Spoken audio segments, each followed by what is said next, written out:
Hello, chat. Good evening. It is Thursday night. Welcome to the Thursday night show. Hope you guys are all enjoying yourselves. It is also a very special episode. It's episode 200. That's right. Going all the way back to the beginning when we did the first one ever. All those years ago. 200 of these Thursday nights. And except for that 1 week I got copyright struck by law and crime way back in 2022. I actually believe we've been able to do it the whole time. The whole time I think we've done it that way. And I was going to, and it's come a long way. It's come such a long way, chat, when you really look at all the content here. I mean, it's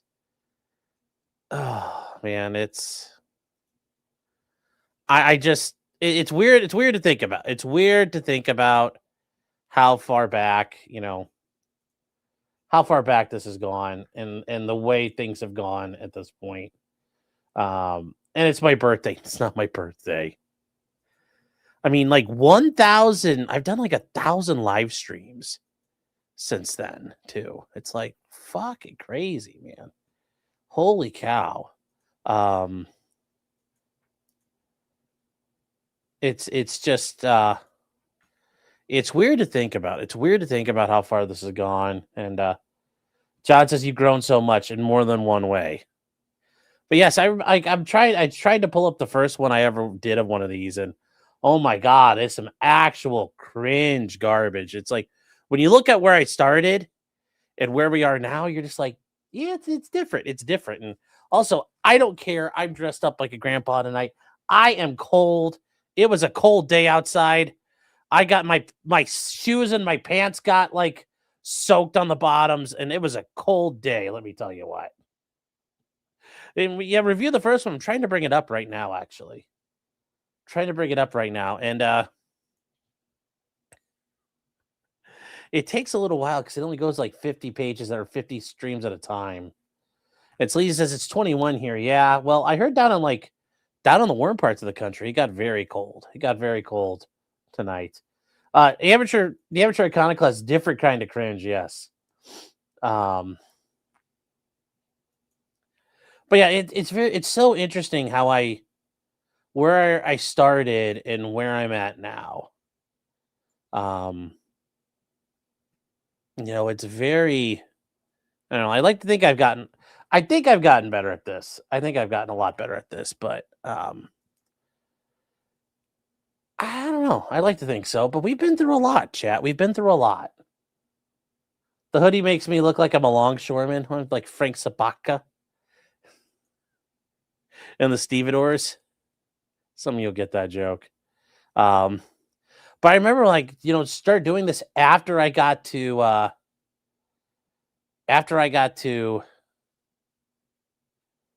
oh wow, they removed a bunch of my stuff.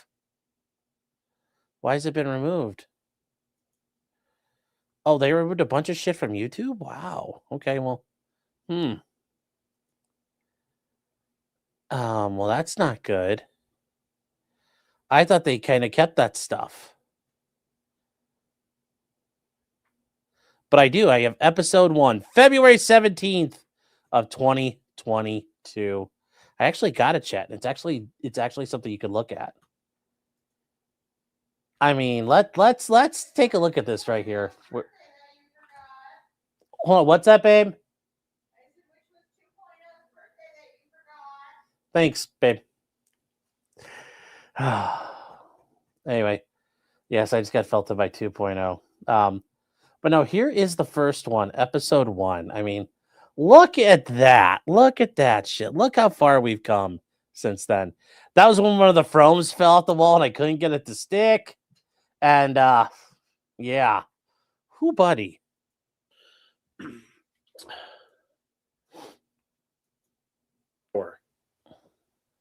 Could so many sidebars because it's a circuit court? Tasha, that's the issue about its circuit court. That's just what they call it in Florida.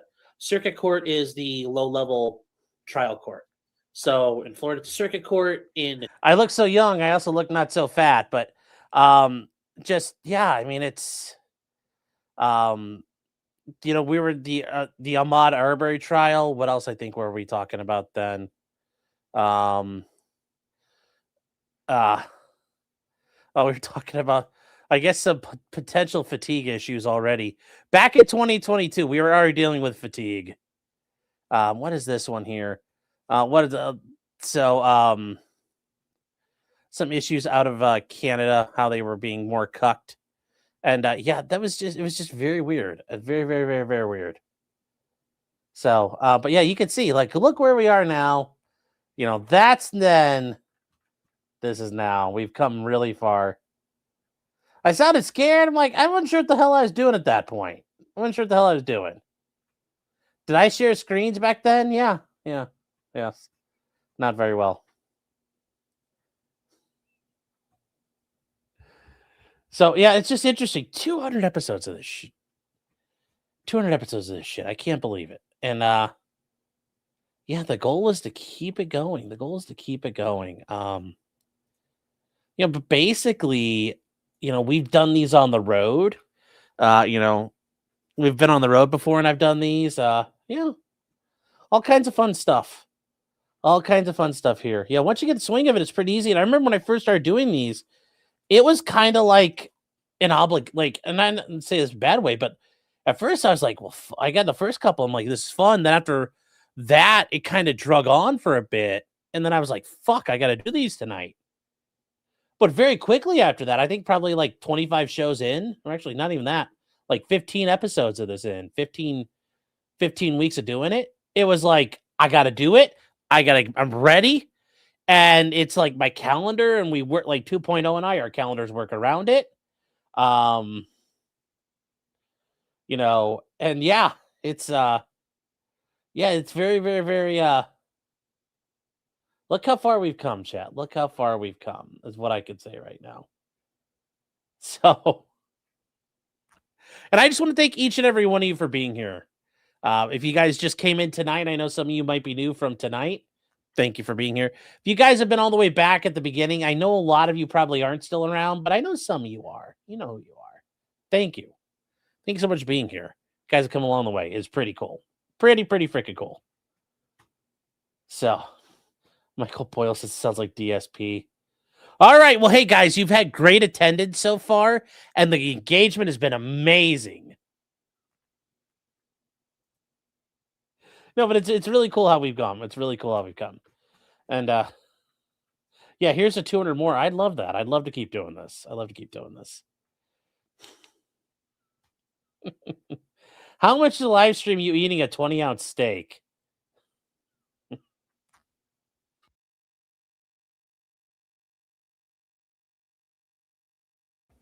I can't help you there. So nothing. There's not enough money. Stabby says, do the moral support super chats count? Yes. Oh, hold on 1 second, chat. Come here, Louie. Come here, Lou.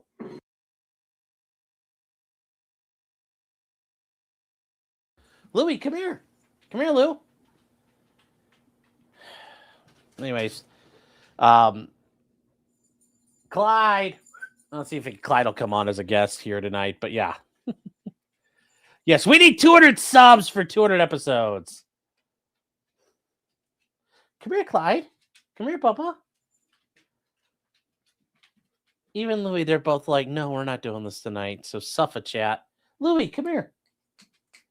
I think this is in the way. I think this scares him, the cart. I'll have to figure out a place to move it. So he'll come in. But I don't know if we're going to get dogs, chat. I don't know if we're going to get dogs. I'll have to ask 2.0 real quick.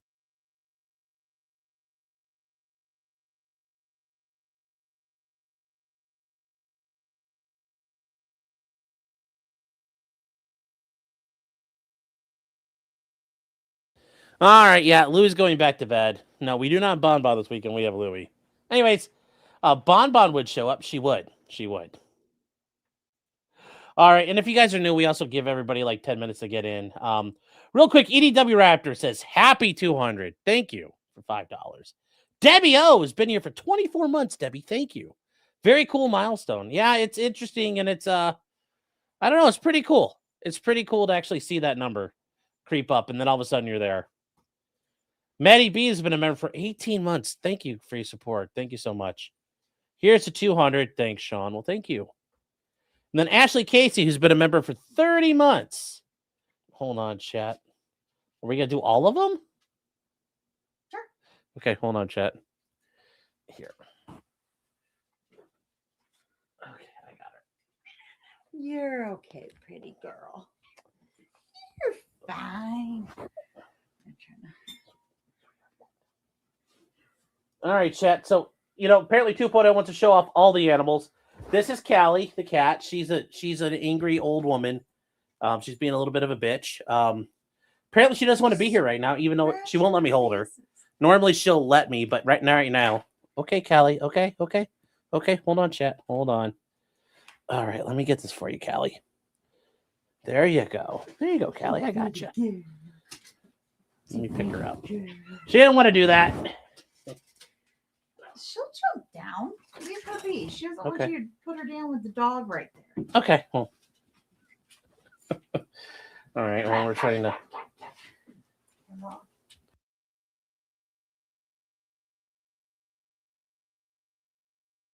right, chat. We got the man you've been all waiting for. The moment, the leader of the show here. But Ashley, thank you for 30 months. Thank you so much. Yes. The cat needs to stop resisting. Brewberry says, for 23 months. Thank you, Brewberries. I've been here longer than I realized. Well, thank you. Thank you so much. The Amateur Iconoclast gifting 1 sub. John Coleman gifting 5 subs. Chat, and that gets you in a woo for tonight. You know what? Better holding Clyde when we do in a woo. Notice he won't do the woo. But there's a Louis tail. There's a Louis. Louis. Here, buddy. There. See, chat, there's Louis. All right, and then the one you guys don't get to see all the time. All right, buddy, I'm going to set you on the ground. Look how scared she is. I know. That's because she's always scared. It's okay, Lainey. It's okay. Good girl. All right, chat, there's Lainey. If you guys have never seen Lainey, this is her. She's always terrified. She's a good girl. Yeah, she's like, look at her. She's looking because she's panicking. She's like, help me. Help me. She's a good girl. She's the sweetest dog. She's the sweetest doggo. She's been through a lot, and this is actually a very marked improvement from when we got her. She's been through a lot. It's been really rough for her. So, yeah. All right, Lee, I'm going to set you down. Here you go. You're okay. Clyde jumped in the way. There we go. Anyways, there we go. She looks more relaxed. Yeah, she's kind of getting better. I don't know. All right, but anyways, John Coleman, thank you. And Spuggun for £2 sterling. The King Sterling says, cringe, get on with the sandwich, man. All right, let's go. Talk is cheap. Let's hit the frickin' road. All right, it's time to go. It's time to go, chat. Here we go. First thing in the base department. If you guys remember, as part of the One Big Beautiful Bill thing that went through, there was a $0 tax placed on short-barreled rifles, which are rifles with a overall length of under 26 inches and a barrel length of less than 16 inches. That tax went to $0. Suppressors went to $0, which means pew pew. And then finally, short-barreled shotguns, so sawed-off shotguns, went to $0. That's right, chat. Now, what about like any other weapons and all the fun stuff like machine guns? No. What about destructive devices? Sadly, no. Those are not included in that. But we got a big, I don't know how much more you could ask for it at that point, but it was pretty good. It's pretty good. I don't know how we can get mad about it because it is what it is. It is what it is, chat. And yes, that all went into effect this year. It went into effect this year, January 1st. And real quick, Green Cap says check over there. Green caps for $100 over on Locals. Says happy 200, Sean. Holy shit, man. Thank you so much. Thank you so freaking much. I appreciate that, man. Thank you. I've been here for 22 months. Damn. Thank you. Thank you so very much. I truly mean it. You guys are amazing, and I don't understand what I deserved to get all, you guys all to be here, whatever, but thank you all for being here. That's all I could say. Thank you. Thank you so much. Big frickin' support. Big frickin' support. But yes, guys, the NFA taxes on some NFA items have been made tax-free, to quote the great Ethan Ralph. And, yeah, big fucking support. Big support there. It's all for Clyde, and you're here for Clyde. I'm most of you guys are here for the dog. I get it. It's the internet rule. There's a doggo, see a doggo, pet a doggo. But in the meantime, starting, January 1st, you could file tax-free on a lot of items, chat. Guess what happened? Guess what happened?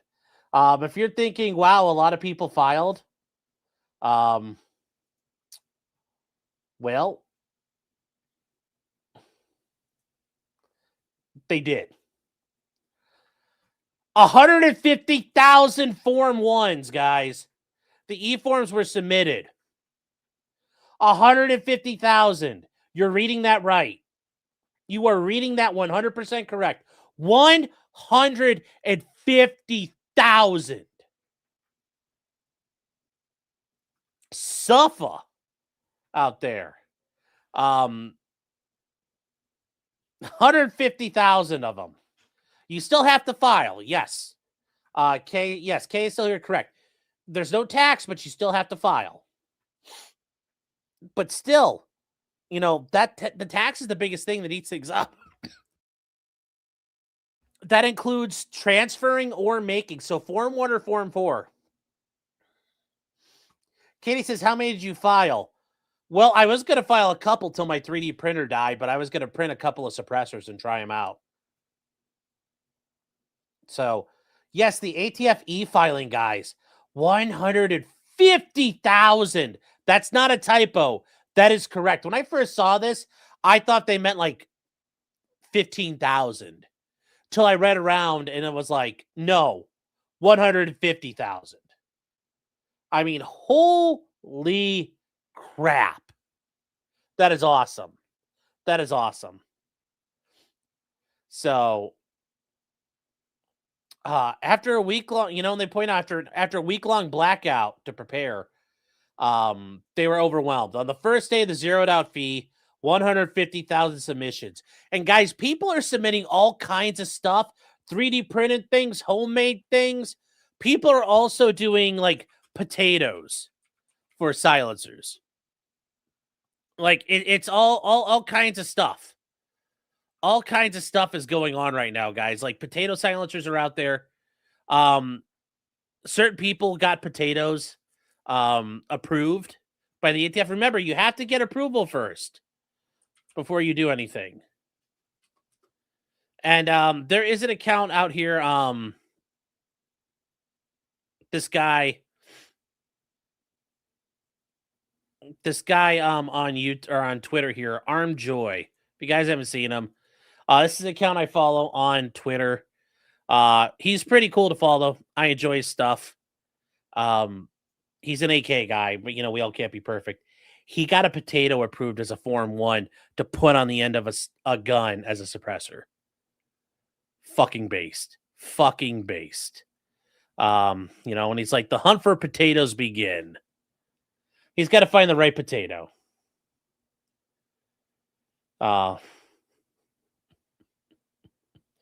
Yes.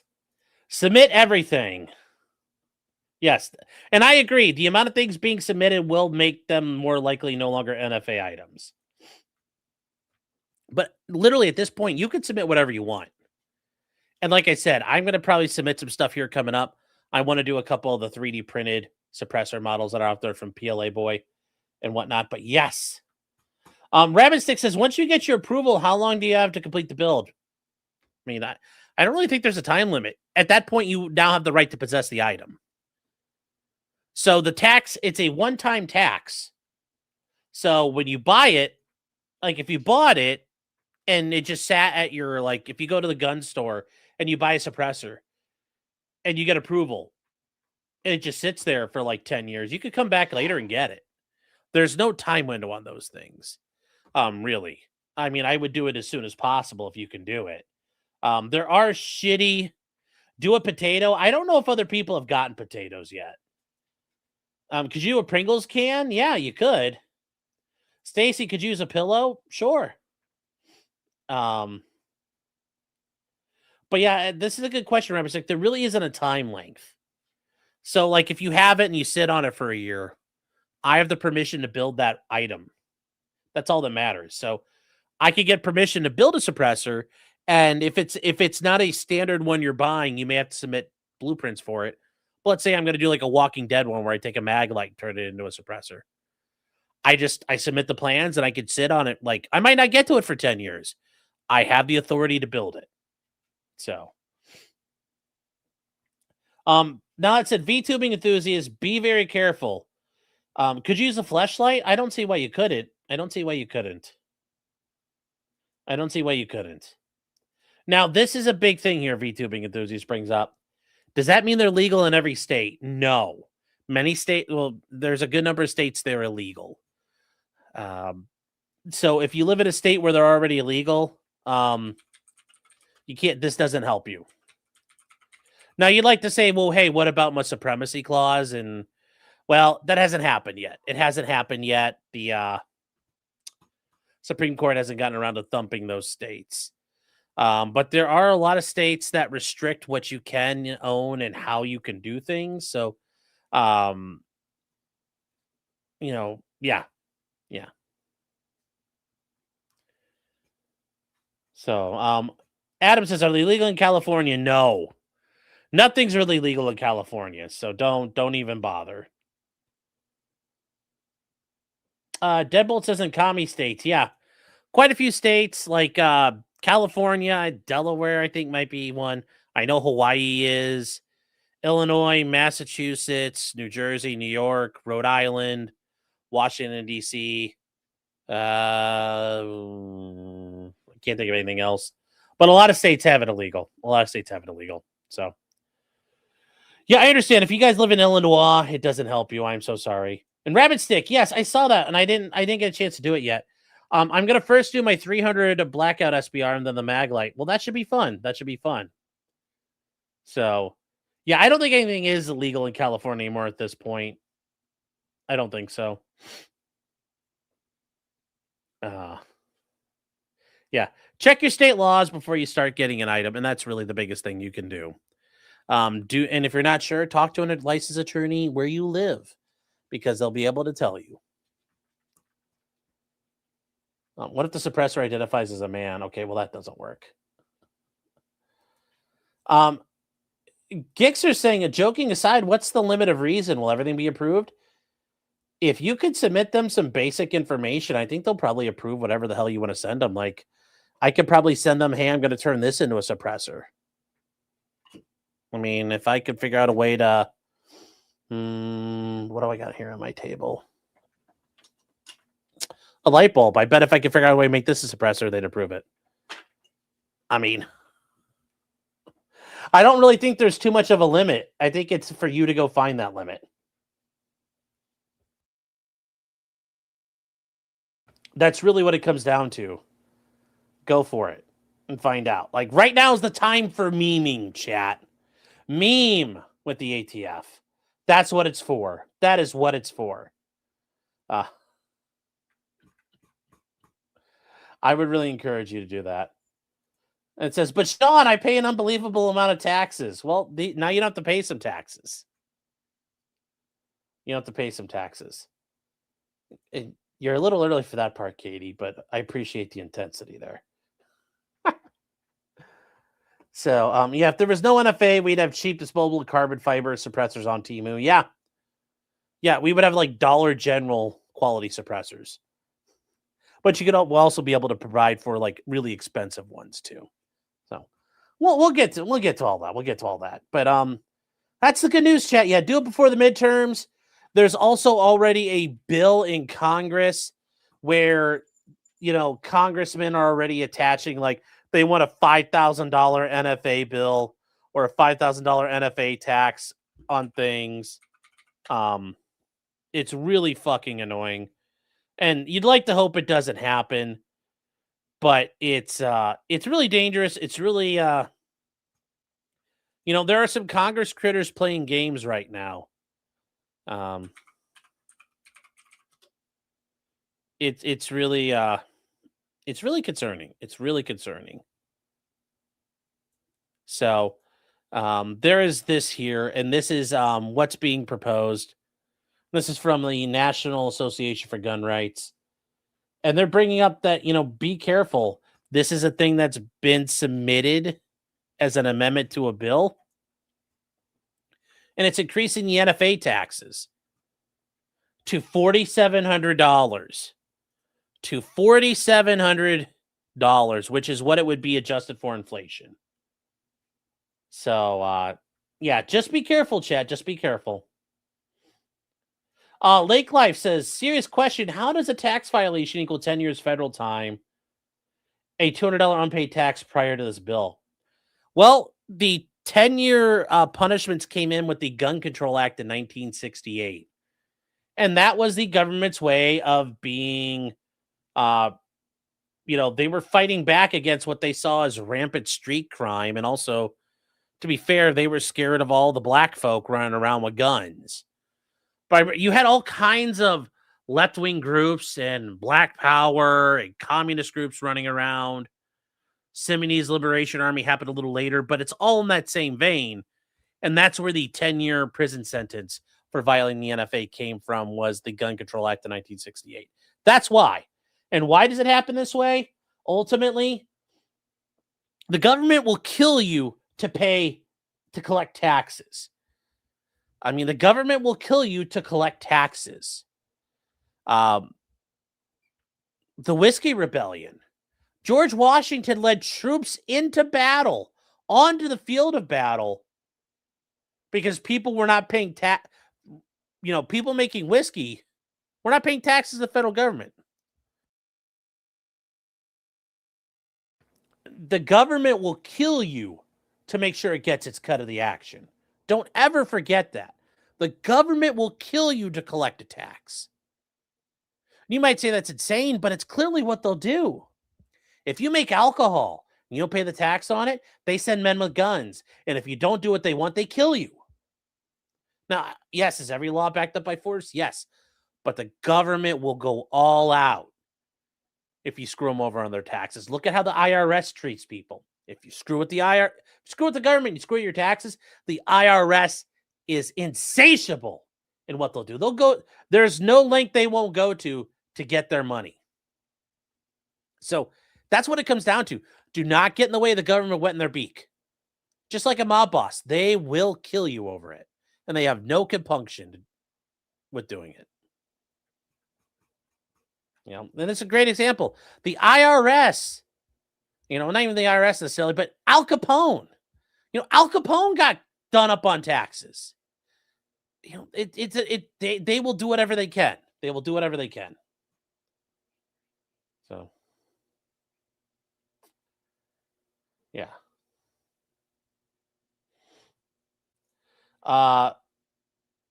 Buggy, you're talking about Case v. Montana. Well, we're going to do that one.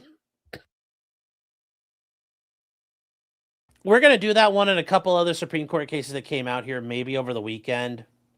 I don't have time for it tonight. But yeah, that's kind of a shitty one for the Fourth Amendment, but it's not a surprise ultimately where they went. It's not a surprise where they went on this. Was that my cousin impersonating a cop to get free donuts? Probably. So, yeah, look at Whistling Diesel. Whistling Diesel is another great example of what they've done if you don't pay your taxes. And that's over a car that he may have only had in the state of Tennessee for a short amount of time, yet he used and abused and destroyed somewhere else. They want to indict him with a felony and possibly put him in prison for not paying a tax. Taxes are no joke. The government loves its money more than anything else. So,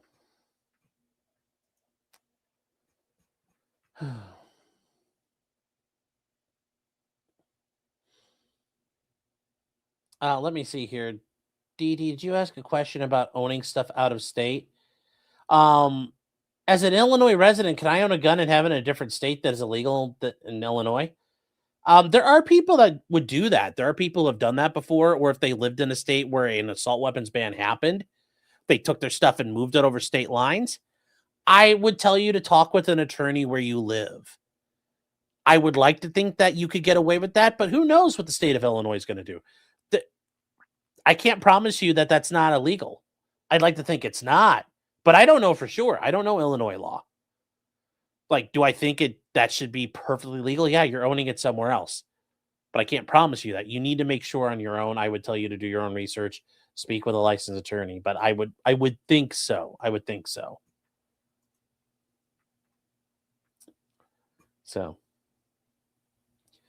Sean, please tell the chat taxation is theft. It is 100% theft. It is 100% theft, chat. Absolutely theft. Absolutely theft. So, but that is some good news there. Then there's some other news that's really interesting on the firearms front I want to get into here. And this regards the mailing of handguns. If you guys have ever been to the post office, you'll notice there's signs saying you cannot send a handgun through the mail. Well, it's interesting. That may not be the case going forward. It all depends on how this is done.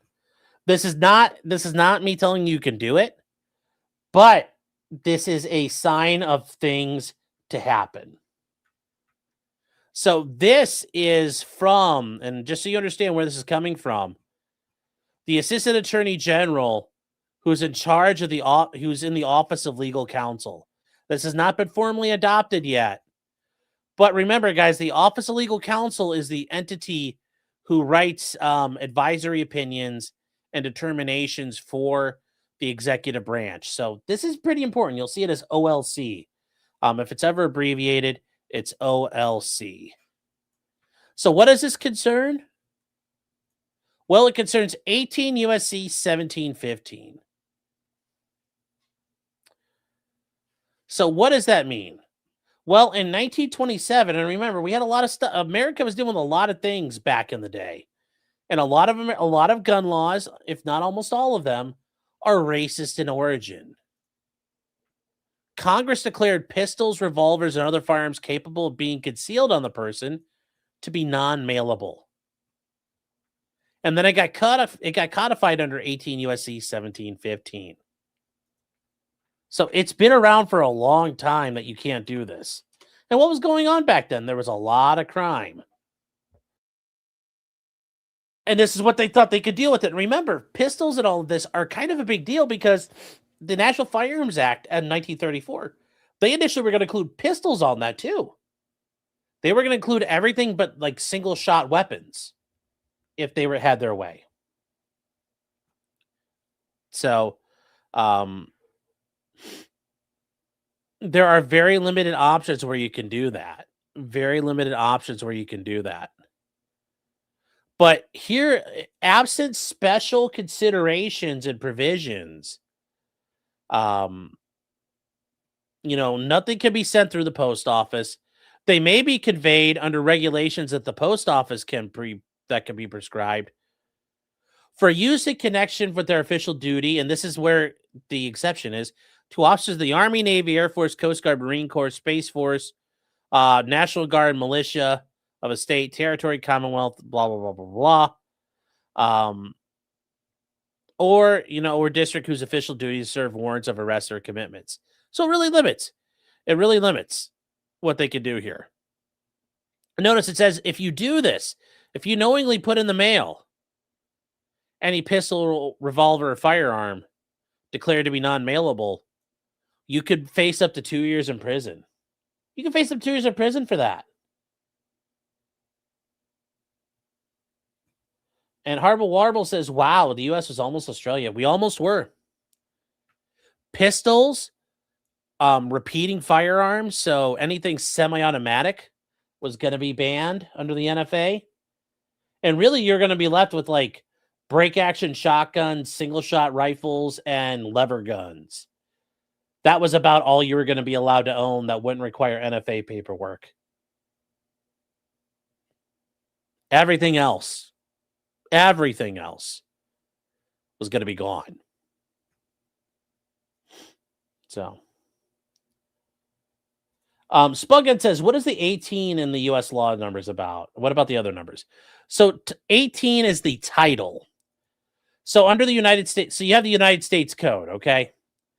And here is the United States Code as it's presented. It's a table of contents. So this is where you see, like, Title I is general provisions. Title II is about Congress. Title III relates to the president. Title IV is what's known as the flag code. It's codified, but it's not legally binding law. Like, if you violate the flag code, you can't get in trouble for it. Things about, agriculture and the Department of Agriculture. Title VIII is regarding nationality and aliens. So, like, the Immigration Acts and Alien Acts. That's right there. Title X regards the armed forces. Title XI is about bankruptcy. Title 14 is about the Coast Guard. Title 17, when you hear about, like, copyright, 17 USC 101, that means it's Title 17 of the United States Code. And you see all this other stuff down here. Title 25 deals with the Indians. Title 32 deals with the National Guard. All this stuff, there are different titles, and they cover different topics. And then the big one here is Title 18, Laws of Criminal Procedure, or Crimes of Criminal Procedure. So this covers all the crimes. It covers criminal procedure. Prisons, the correction of youthful offenders, the immunity of witnesses. But, like, here are the crimes. You could have crimes involving aircraft, wildlife offenses, arson, assault, chemical weapons, child support, biological weapons, conspiracy, counterfeiting, embezzlement, escape, espionage, importation of explosives, extortion. Chapter 44 is firearms, and this is where you get to, like, all the different parts of what are illegal firearms and how do they traffic. It's like straw purchasing is illegal, trafficking is illegal. You get to 924, it talks about different things here, the definitions of firearms. It's all set out there. Yeah. That's what those are. That's actually a very good question. Thank you for asking it. And crap, where was I? Oh, you can face up to 2 years if you mail a gun. But these guys at the Office of Legal Counsel are like, and they say this doesn't prohibit the shipment by private companies. They for major express services, and that's everything. That includes FedEx, UPS, DHL. They currently forbid everybody from shipping firearms except for some FFLs that have private shipping agreements. So, yeah, like, certain people can, but here's the thing. Unlicensed private citizens face a complete ban on shipping concealable firearms. And what do they start with? They point out handguns are among the core arms protected by the Second Amendment under McDonald v. Chicago and also Heller. So see, like, they talk about FedEx, how to ship firearms, UPS, how to ship firearms, DHL, restricted commodities. There are so many limitations on this crap. And they say these prohibitions are jointly enforced by the Postal Service and federal prosecutors. And this is a response, this is a opinion saying you've asked whether it infringes on the Second Amendment. And if so, and they conclude the restriction violates the Second Amendment. It makes it difficult to travel with arms for lawful purposes, for self-defense, target shooting, and hunting. And I just got an email, and I don't know who it's for.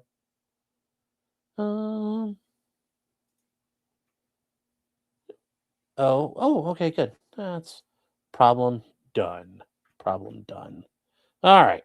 Sorry, I had to make sure it was nothing serious. They also point out this imposes significant barriers to shipping constitutionally protected firearms. And it aims to suppress traffic in protected articles, thus making it per se unconstitutional. And they say they're under Bruin. Remember, the Bruin standard, there are no historical analogs that would satisfy the government's burden of showing that the restriction is consistent with the national tradition of firearm regulation. Yeah. 1927 does not count as historic.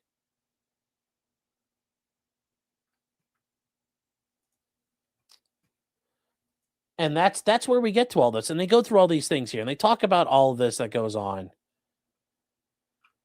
And they brought up there were a lot of concerns and problems, and they thought gun control was very popular up until the 80s. And they point out, though, the postal power, like all of Congress's powers, is subject to the limitations of the Bill of Rights. And that's correct.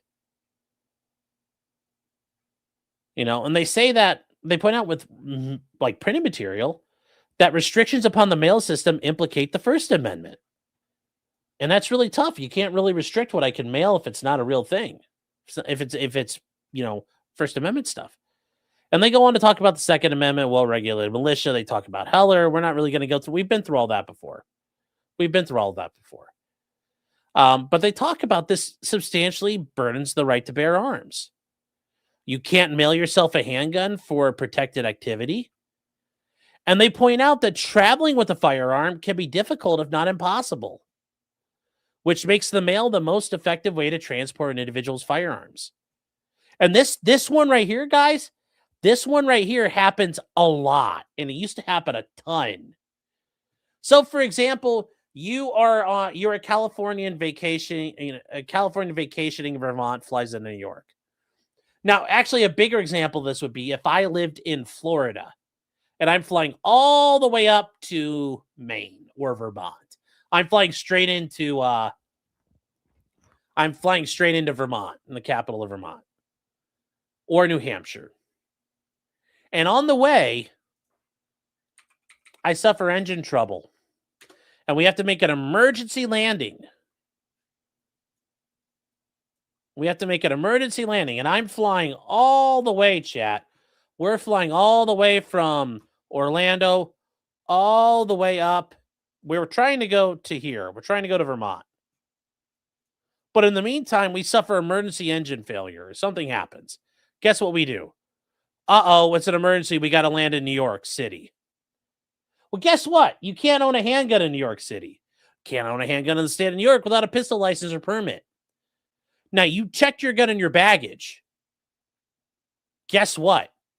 When you pick up your baggage, and this would happen, the police would know that there's a firearm tag on that bag.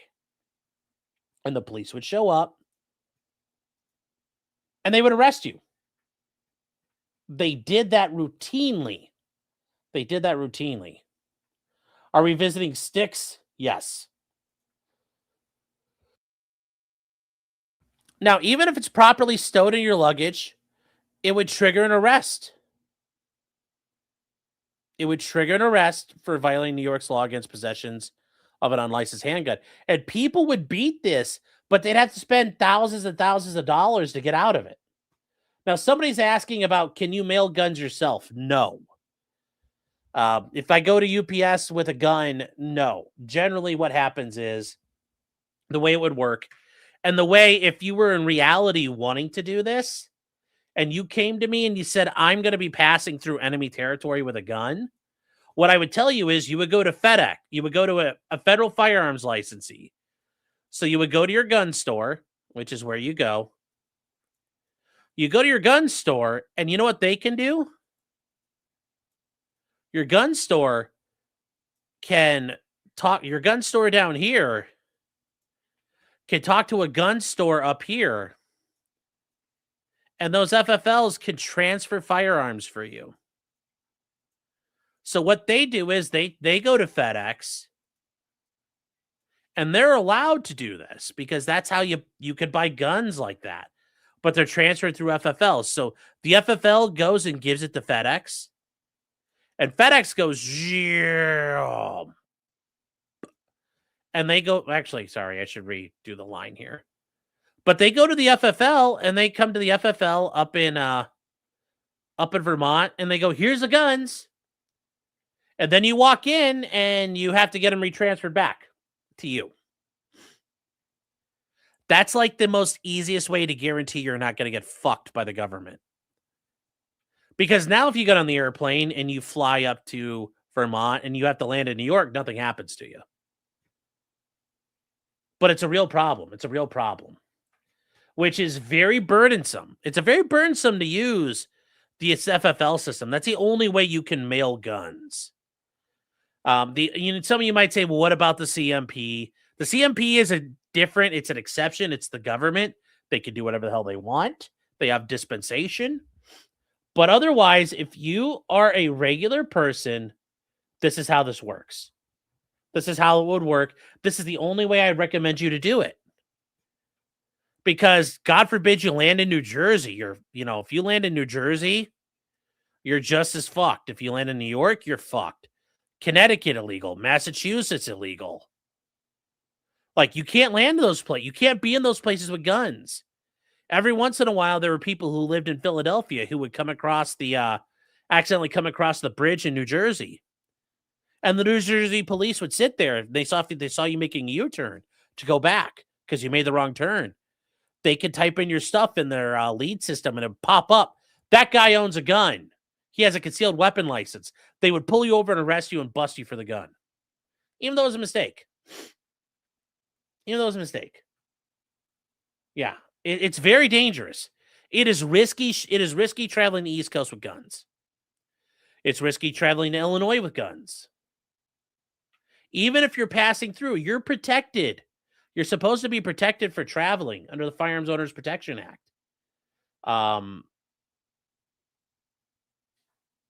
This is a 404. It's the CNR, Cure and Relics, but also the CMP. Civilian Marksmanship Program is also different rules. But Cure and Relics, you're not really operating under different rules because technically you are an FFL. You have a different type license. Niran is saying that Jersey can see the records. All these interstate compacts of driver's license and all that happens. But I would tell you traveling through Indiana or traveling through Illinois, very dangerous. Even if you were in Virginia and you told me, like, you took the ferry and you hopped the ferry, run up the Delmarva Peninsula and decided to drive through New Jersey, and then you went into Pennsylvania, no way in fucking hell would I drive through New Jersey with guns. No way in hell would I go through New York with guns. I wouldn't trust them. I wouldn't go to, especially New York City, but even New York State. I would not do New York State with guns. So, yeah. And that's the neat part. The CMP will ship an M1 Garand to your door. Yeah. But this is tough. This is tough.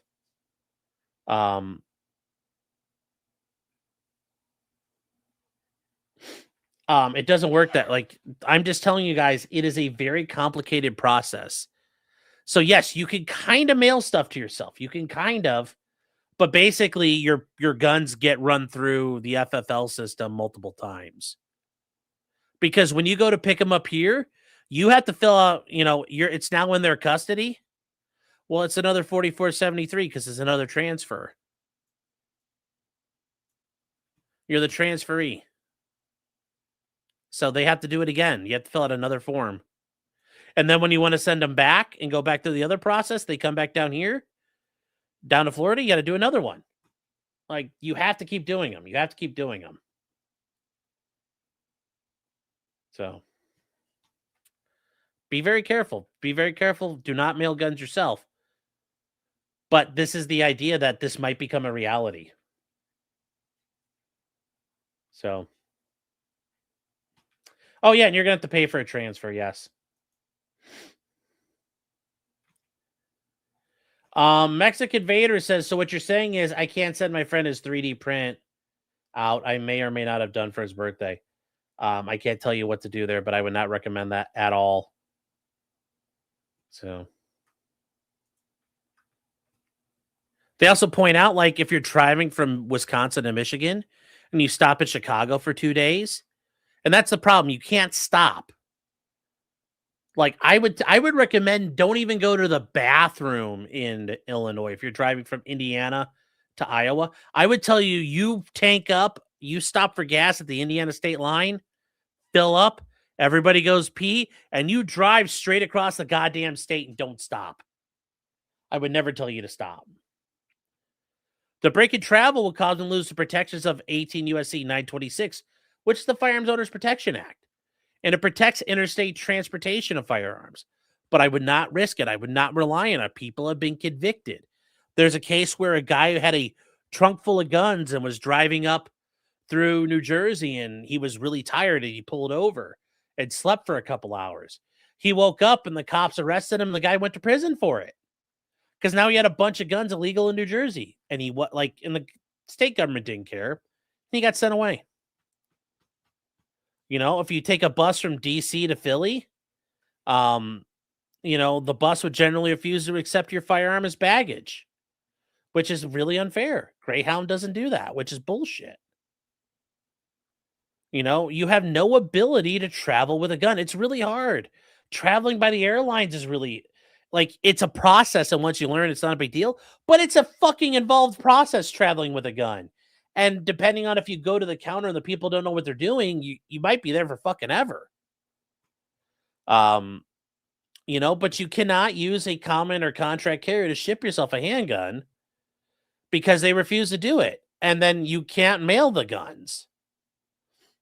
And it stifles the legitimate transportation and carriage of handguns for self-defense. And they go on this. They talk about there's gratuitous burdens on the right to acquire and maintain firearms. And there's a lot going on there. So instead, what do you want to do? Even if here's the problem here. Even if the seller or somebody lives in the same state as a recipient. So for example, I'm in Ohio and who am I sending a gun to? Andrea Burkhart wants a gun. And I sold it to her, but she lives 4 hours away. She lives down in Cincinnati. And I'm like, I got you. I'll mail it to you. Can't do that. Instead, I must go to a federal firearms licensee. I must pay the dealer's fee in addition to shipping. That dealer will ship the firearm to another FFL dealer from whom the ultimate recipient retrieves the weapon. So then they have to pay for it down there. So as I said, guys, remember with this map, this is how it works. You basically have to come find somebody. You find an FFL, and then they throw it in the mix and take it up to Vermont for you. It's a pain in the ass. It's a pain in the ass. So, you can't simply mail a broken gun to a gunsmith or a manufacturer. Instead, so if I buy a Glock pistol and it doesn't work, I can't just send it back. And the person who conducts the repairs can't return it directly to the owner. So if I have to send a gun in a Glock, it's got to get taken to an FFL. They ship it out. And then from there, if Glock fixes it, you think they can mail it back to me? Nope. Glock has to send it to an FFL, and then I have to go pick it up. I just can't send back my P320s. Watch me.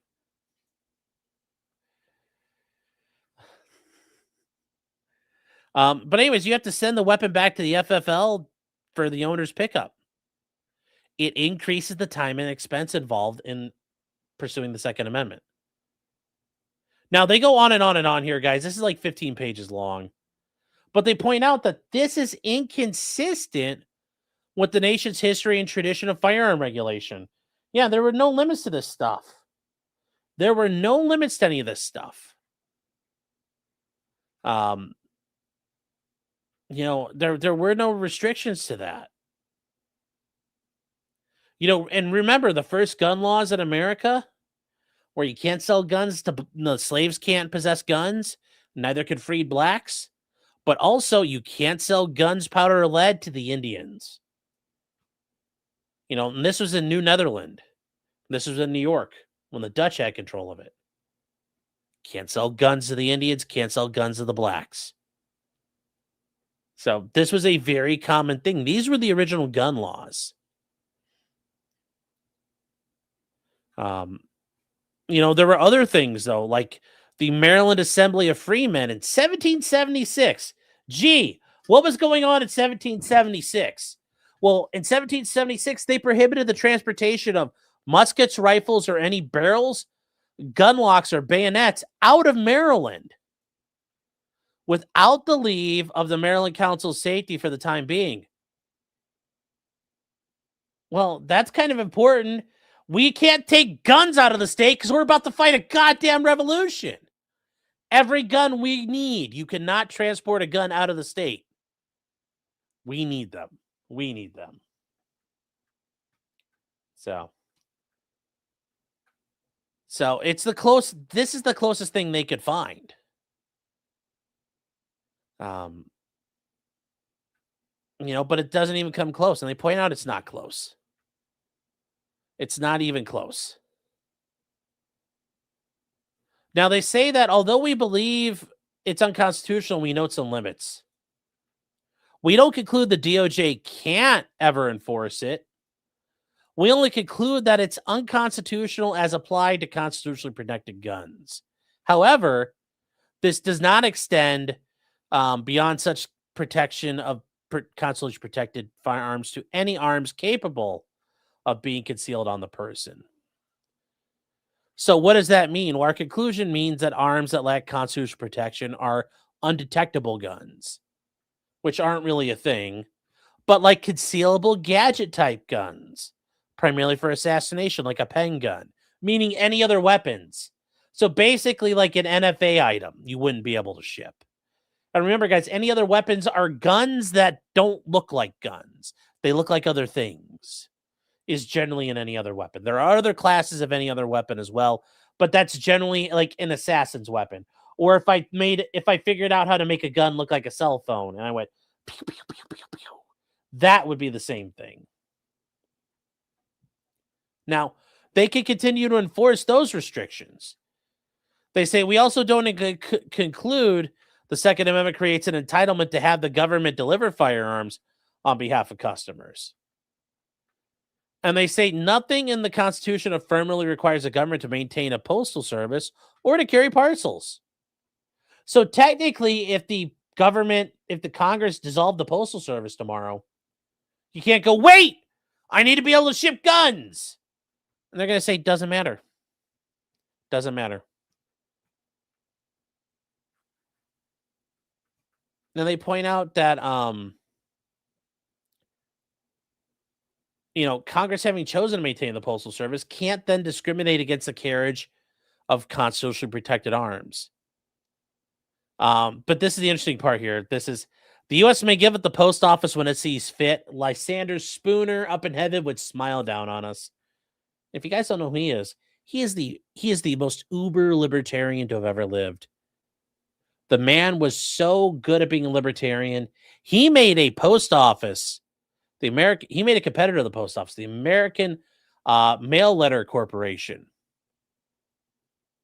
And he outperformed the post office. And he almost drove the post office into bankruptcy till Congress passed a law stating you can't undercut the post office in cost.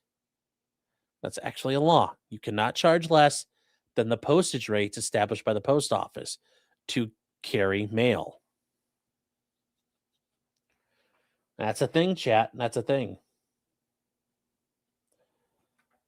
Now, they say Congress must respect the First Amendment, though. And they point out that the Postal Service is not a common carrier.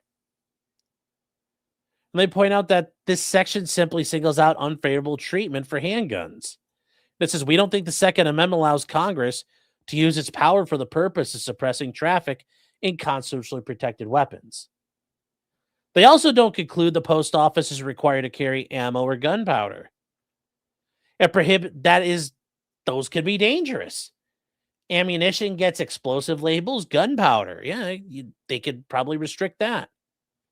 And that's why you generally, like if you order gunpowder or primers, things like that, it comes through like UPS or FedEx. Now they said, having determined whether it's unconstitutional, we turn to whether you, acting in consultation with the president, meaning the attorney general, and pursuant to delegated authority, may decline to enforce a statute. Well, you can decline whatever you want. You may decline to enforce enactments that are unconstitutional. And the decision to decline enforcement is for the executive.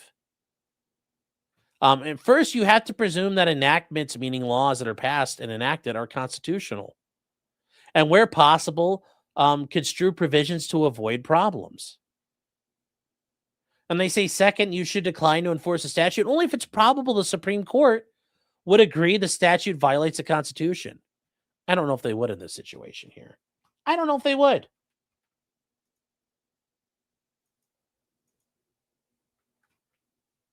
What the heck? I already... that was weird. That was weird. And then they say, finally, third, you should carefully weigh the enactment as well as the likelihood that compliance or non-compliance will permit judicial resolution. So they go through all their analysis here. And ultimately, we believe that declining to enforce Section 1715 would be consistent with the executive's duties under the Constitution. So ultimately say, we therefore conclude the statute violates the Second Amendment insofar as it burns the rights of law-abiding citizens. Accordingly, they may not, the executive branch may not, consistent with the Constitution, enforce Section 1715 with respect to constitutionally protected arms. And the post office should modify its regulations to conform to the scope as described in this opinion. This is not law. It's not happened yet, but it is very interesting. It is a very interesting situation that happens here. So for now, this is just a very interesting issue of what's going to happen. I think it's pretty freaking cool. I think it's pretty freaking cool here, chat. So just keep that in mind. I think there's a lot of neat shit coming down the pike. A lot of neat stuff coming down the pike. And just keep that in mind. Keep it in mind. There's cool stuff abounding. There is cool stuff abounding. Now, we are, real quick, speaking of things, we should probably get to our sponsors tonight. We'll get to the sponsors real quick. First of our first sponsor, chat, thedragonstreasure.com, a haven for tea, coffee, and soap lovers, as well as anime lovers. Guys, remember, buy the Tea Man's tea. 2026 is a new campaign, chat. Let this man sell you some tea. Let him sell you some coffee. Let him sell you some soap. If you watch anime, you probably need the soap. If you're like, no, I don't, you're fine. You're wrong, you do. If you watch anime, you need soap. You don't have enough of it. Get your soap, chat. You disgusting people out there. Wash up. Wash up. Use the promo code CRIMINAL for 10% off your order. Don't use code COPE. Who wants to go through life coping? Proudly coping. Nobody does. Don't use code COPE. Use code CRIMINAL. Be proud of yourself. Be proud of yourself. Have some respect. And then, chat, we also have MAF Corporation, MAF-arms.com. You know them, you love them, guys. Matthew Rosier, also known as Fudbusters. Guys, 10% off your order. Pot Crim. Get ready for your wind chimes. We just got 8 inches of snow today, but still, I'm already thinking of spring. Take care of it. Remember, orders of $500 or more, Ivan and Matt. This is a new thing. This is their celebration of Martin Luther King Day. Their Martin Luther King Day sale event. They will both pose in very boudoirish clothing and send you those lewds with your order of $500 or more. Keep that in mind. Keep that in mind. Then, chat, last but not least, Stoney's Bar and Grill at 158 East Broadway Street in Rockville, Minnesota. Guys, Stoney's is your place to go. Hey, you know what? It's wintertime. You can't go crank your hog and take your bike to Stoney's, but you know what? It's still a beautiful time, guys. It's the home of the $2.50 cans. It's still Thursday. Go down there and get you some cans. Also, according to Stoney's chat, as they're saying, big news is coming soon. I don't know what it is, but it's big news. Maybe new Naked Twister mats. I've heard that. Aaron may have gotten some handmade naked twister mats made. I'm just saying, like, shh. Where'd you hear that? No. You didn't hear that from me. Don't spoil the surprise. But let Aaron show you that surprise. Also, guys, remember, it's Stonies. They got all kinds of stuff going on out there. This weekend, on Saturday, Mystery Machine is going to be there rocking on the stage from 8 till midnight. They're going to be out there making stuff happen. So, guys, Stonies serving Minnesota as a premier biker bar for 30 years in a row at this point. Keep them in mind. Chat.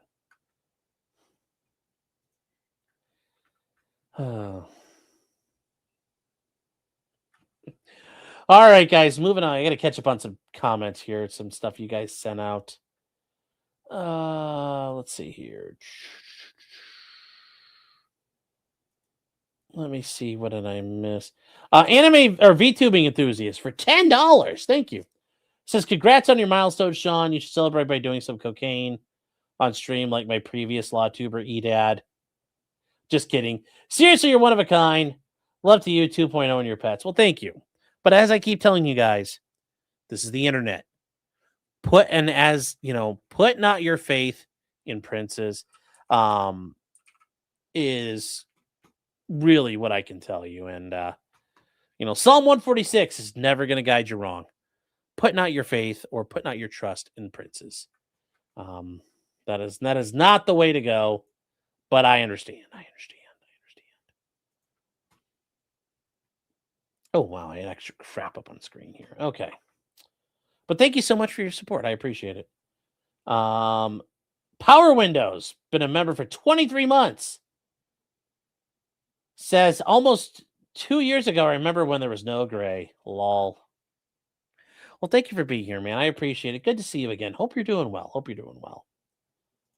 Coke Fairy says that doggo looks like she's been through some serious shit.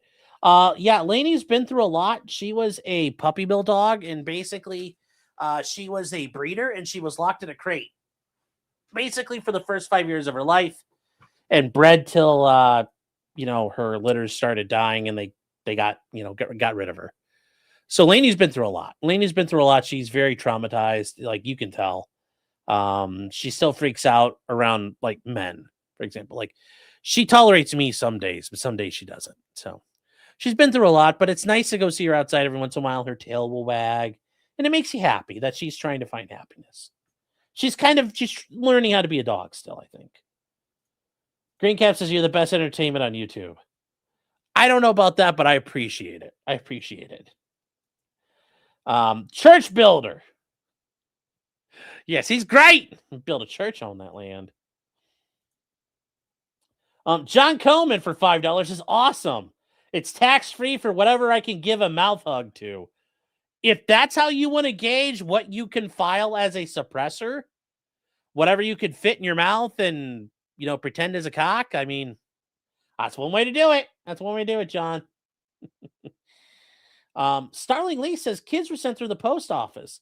The longest trip was in 1915, and that was 700 miles from Florida to Virginia. That's pretty cool. I didn't know you could do that. And the VTubing enthusiast says you wouldn't download a gun, right? Wrong. Okay. But anyways, guys, there we go. That's okay. We got some stuff going here. C3 metal thingies. Thank you for your super chat here. For $2 says N. Erica Thorpe for $2 says I. OSINT Commando for $2 says I. So 12th Monkey says G. What are you guys trying to spell here? Amateur Iconoclast for $2 says G. Johan says for $2, it's Sandwich Man We Trust. Happy 200, Sean. Well, thank you. OSINT Commando for $2 says E. And then Chinny's been a member for 21 months. Says R. And Johan for $2 says R. I'm not sure. I'm not sure what you guys are trying to spell here, but I guess you guys are trying to spell something. And then Stephen Cooper for $2 is Z. And then Flocky, or Floki, or Flocky, I'm not sure. For $2 says first time from the torture of Hutch and Wick on Sitch and Adam. Well, thank you for being here. I appreciate it. I noticed you were on Twitter. So thank you for being here. I appreciate it. Welcome to the show. Hope you enjoy it. You guys are edging with the tower, yes. The Z is a good touch. Yes, I know. All right, guys, moving on. We got another thing here. This is very interesting. Guys, remember Nicolas Maduro, the dictator of Venezuela, was arrested in that pretty crazy raid by the Joint Special Operations Command, mainly Delta Force, also known as the Combat Applications Group, whatever else you want to call them. The 1st Special Forces Operational Detachment Delta. Those guys, the guys in the Little Birds, if you guys remember Black Hawk Down, they went storming in with a bunch of Army Rangers providing covering, blocking support. And they extracted Nicolas Maduro, and they killed all of his Cuban bodyguards. Pretty intense. Anyways, he was brought back to America. We already went over his indictment for decades worth of drug trafficking that he has done here in the United States to the United States. Well, an interesting thing happened. This guy right here, this lawyer, his name is Bruce Fine. This is him. Bruce Fine showed up in a case. And what did he file? Well, he went to the Southern District of New York, and in the case of the United States of America versus, Nicolas Maduro Moros, which I didn't realize, but that is Maduro's real name, full name. That's his government name. He filed an appearance of counsel. And he says, I am admitted or otherwise to practice in this court, and I appear as counsel for Nicolas Maduro. Signed, Bruce Fine. And now he is pro hoc vice pending, and he's out of Washington, D.C. Okay. Fair enough. That's normal. What else did he do? He submitted his pro hoc vice stuff, and he got an order from the court granting his pro hoc vice. Like, this stuff is super basic bitch right here. He got the order, which is the court granting it. It's the United States versus Nicolas Maduro. Bruce Fine, his applicant's name, all this stuff, blah, blah, blah, blah, blah, blah. It's here ordered that he is admitted to practice pro hoc vice for the limited purpose in the United States District Court for the Southern District of New York. Signed January 7th by the judge presiding over this. Cool. So far, no big deal. He's admitted pro hoc vice. Life is good. Something weird happened here, and I thought this was hilarious. There was a motion filed the very next day, and this is where things get interesting. So once again, it's the case of USA versus Maduro. It's the motion of Nicolas Maduro to strike the appearance of Bruce Fine. So he's saying, I don't want him. I don't want this guy. C3 Metal thing you see saying, hold up, district court. I thought it was federal court. Yes, it's in the United States District Court. So it's the trial court level of the federal court system for the Southern District of New York, meaning it's in Manhattan. That's what that is. So it's in federal court. You're not wrong. So Maduro's like, I don't want this guy. No. So notice, this is signed by undersigned counsel represents Nicolas Maduro in the above captioned case. And he says, this guy filed a motion to appear. And he says the court granted it earlier today. And he says it's set forth in this declaration, neither myself nor anyone acting on his behalf, meaning I'm the attorney of record, nobody under my authority authorized him to appear on behalf of Maduro. Maduro has not retained him. nor did he authorize him to hold himself out as his attorney. And that's the big thing. If, for example, like if, hold on here, who could we use? Nate the lawyer. Nate the lawyer shows up out here and he gets a traffic ticket. Nate the lawyer gets a speeding ticket. And I look at it and I find out about it. And I'm like, I'm going to do Nate a solid. I'm just going to show up and take care of it for him. I can't do that if Nate doesn't give me permission. The client has to consent to the representation. Because otherwise, anybody could just show up and do shit on your behalf. You're like, I didn't authorize that. So they point out Mr. Maduro has authorized the undersigned counsel to move to strike, meaning this guy had to go and talk to Maduro and say, hey, buddy, Mr. Maduro, do you want him? And Mr. Maduro's like, no, I do not want this lawyer on. And he's like, okay. So you have to meet and confer with the opposing party anytime you have motions. The government takes no position on the motion. The government's like, it's fucking your problem. Like, not my issue, not my circus, not my monkeys. So this is signed by Barry Pollock. He is, he's out of DC, but notice there's no pro hoc vice or anything here. He's admitted to practice in the Southern District of New York, and he's counsel of record. So there's a proposed order. That's how you do this. But there's also an affidavit or declaration, meaning basically it's sworn under penalty of perjury. Under the penalty of perjury. So he says, on January 5th, I filed a notice of entry of appearance. And it says Maduro's had his initial appearance in court. I represented Maduro at that thing. The next day, this guy filed a motion to appear. He says, I didn't authorize Fine to communicate with Maduro, which is a big no-no. You cannot communicate with a represented party. If someone has an attorney, you have to talk to the attorney. This is already a big no-no. Nor did I authorize him to file a notice of appearance. I have not directed anyone acting on my behalf to do that. And he says, after Fine filed his motion to appear, at my request, efforts were made to contact him by both telephone and email to ask the basis on which he was seeking to enter his appearance and what authorization he had to do so. Now, sometimes Maduro may have said, okay, yeah, cool. And this guy didn't know. And he's like, okay, cool. He has to find out. And he says, I was copied on the email request, which the guy did not respond to. This guy then also, I personally emailed him. There was no response. And he says the motion was, the pro hoc motion was granted, and the updating attorney appearances was entered. And he says, finally on the 8th, I was able to have a legal call with Maduro, meaning he had got to call him at the jail, because you can't just show up at the Manhattan, the Metropolitan Detention Center and get in.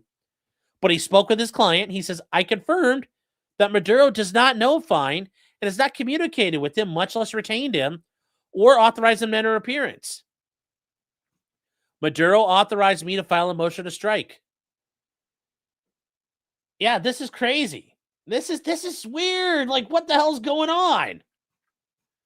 And then notice then obviously what happens from there. Well, the guy himself filed the next day because there's stuff going on. He decides, well, I'm going to file a response to the motion to strike. You're like, what the hell is this guy doing? So here's how this works. He says, counsel submits his filing in the spirit of professional restraint and judicial economy, and solely to ensure the record actually reflects defendant Nicolas Maduro's informed and voluntary choice of counsel, consistent with Sixth Amendment. Okay. Notice he says on January 5th, Pollock filed a notice of appearance and represented him. Well, that's the attorney of record. And then he says on January 6th, and it says when you see counsel, that means himself. Because you don't use I, you use counsel. You refer to yourself in that you don't do I in motions. That's not proper. So if I'm filing a motion, I'll say defense counsel or I'll say counsel. Filed a motion to appear pro hoc. And they say granted it. And it says, later that day, Pollock filed the instant motion seeking to strike. And it's saying that, a declaration stating that Maduro does not know me has not communicated with me, and has not been authorized to enter an appearance. Notice what he says. Counsel does not dispute the declaration or question the accuracy or good faith of his representations to the court, meaning, yeah, that's all true. That's all true. He makes no allegation of misrepresentation by the attorney of record. Counsel fully accepts that Pollock has, he believes that Maduro has not authorized counsel to appear. He's saying everything this guy said is true. I don't believe he's lying. It's all in good faith. So you're like, what the hell? What is this guy doing? What is he doing? Very funnily, he says he sought admission in good faith. Okay, based upon what? Information received from individuals credibly situated within Maduro's inner circle or family. What do you mean, or family? The inner circle and family, or family? It's a little weird to word that way. Indicating Maduro had expressed a desire for this guy's assistance in the matter. This is sketchy as hell. This is sketchy as hell. He offers this information not as a factual contradiction, but to solely explain the basis for the good faith belief that an appearance is warranted to protect the defendant's right to counsel of choice. Now, some of you might say, let's say that was really true. Let's say it turned out to be true. How could you investigate it? Well, there are things you can do. So, for example, if they could get a hold of him and he could say to you, like on a three-way call, yeah, I want you to represent me, cool. Or you would say, hey, counsel, I've received word he wants to talk to me. He might be retaining me. I need to go talk to your client. You always give the current counsel heads up. That's very formal and proper. Now, could the current attorney say, no, you're not allowed to do that? Sure. But then guess what Maduro does when he goes to court? Your Honor, I've asked to fire this guy and I want to hire someone else. That looks really bad. So you can't fuck around like that. I just, some of you might ask that question.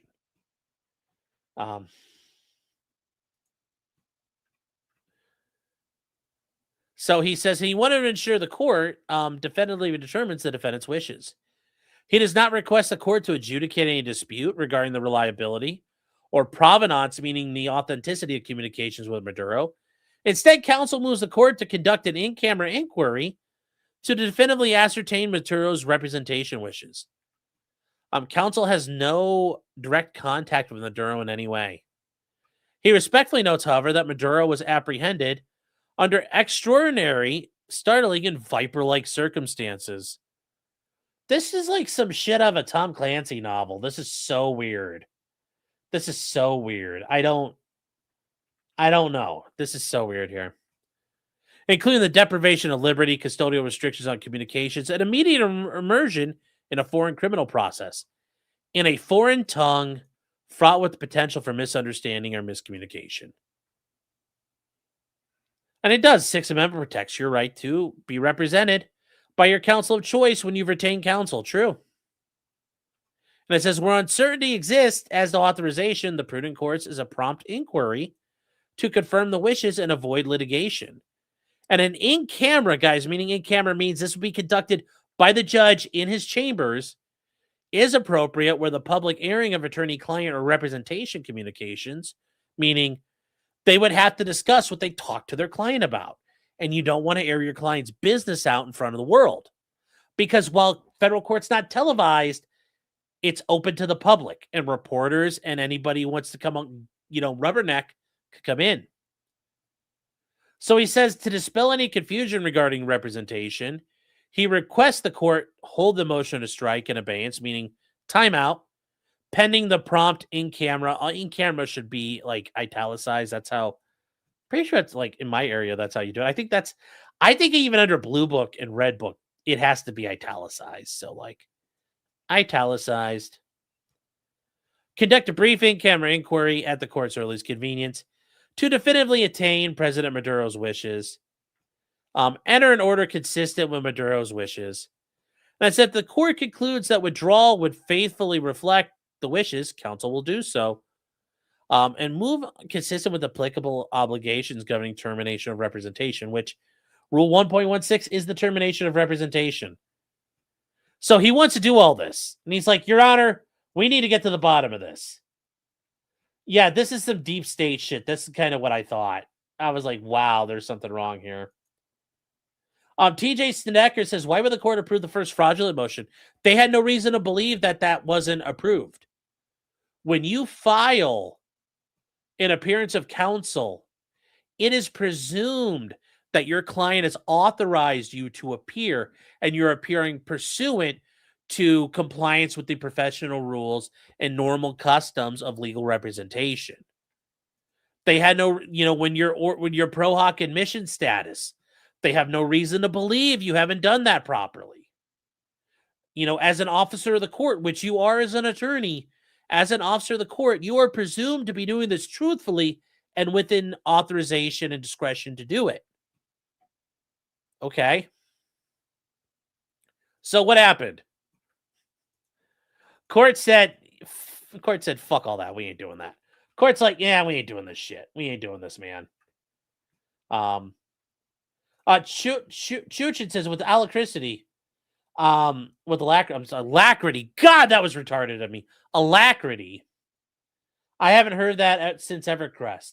Alacrity is a word that, it's a fancier lawyer word. You got to pay for that. If you're paying me for a speeding ticket, you don't get alacrity does not show up in a motion. You're paying me for like a felony case, I'll put alacrity in. So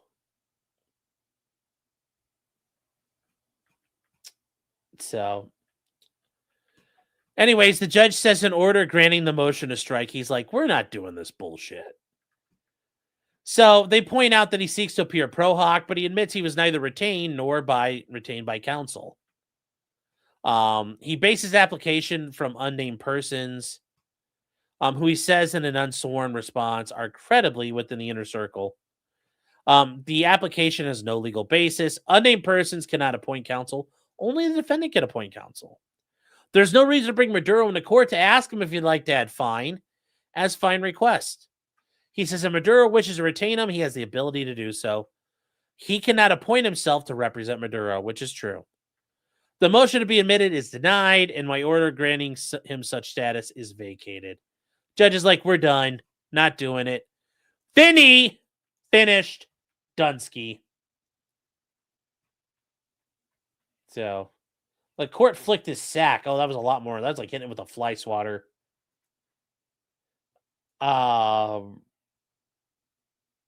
Floki's saying, want to bet that fine works for the cartels or the VP to dispose of him? I mean, that would be funny, and that's very kind of like Tom Clancy-ish. But, yeah, P-Dub is saying, from what I looked into this guy, he's a bit of a nut job, and yeah, he hates Trump and has ties to the neocon establishment, so yeah.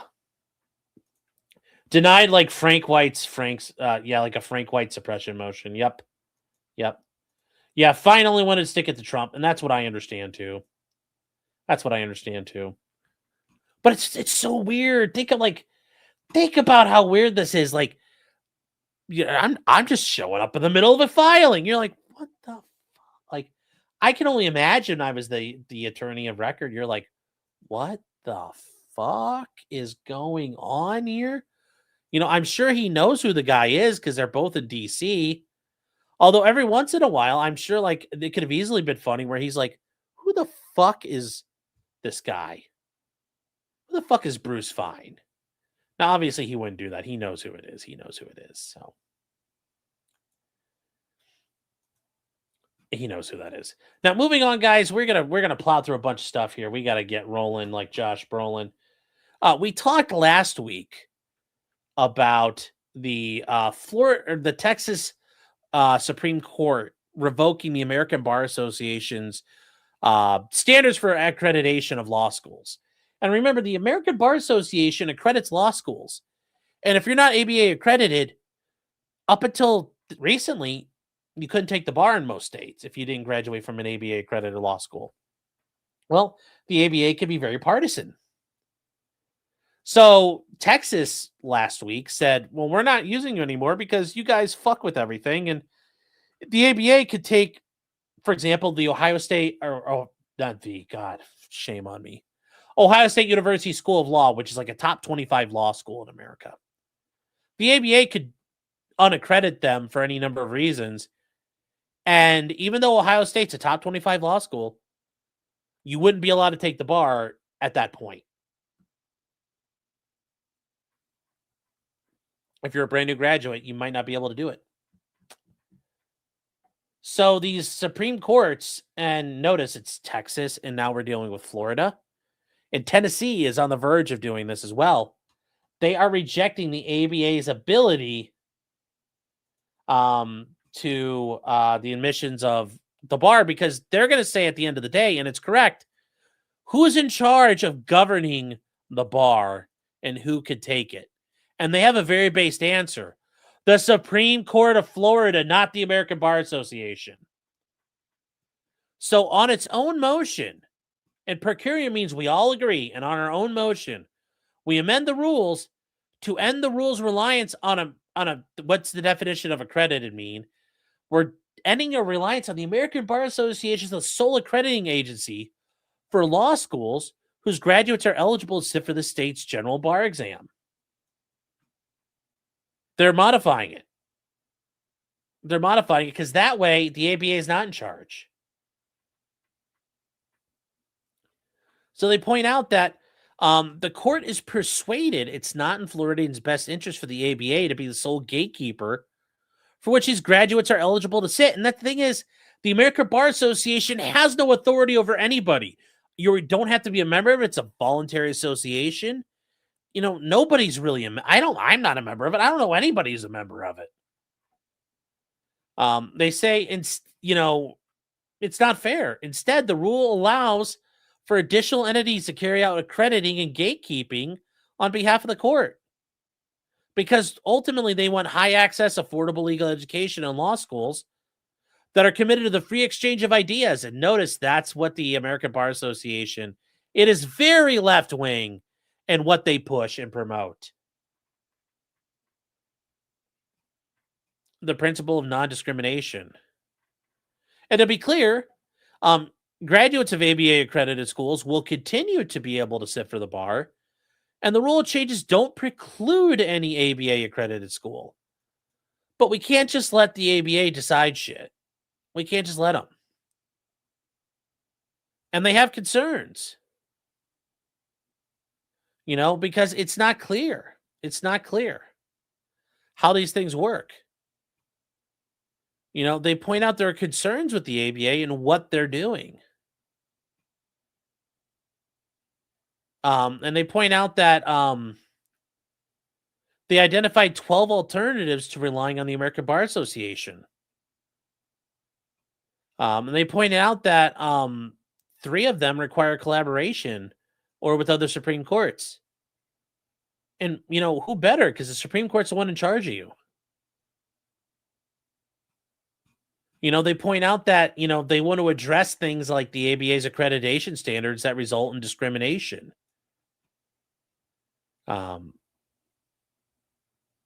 There's a can discredit you.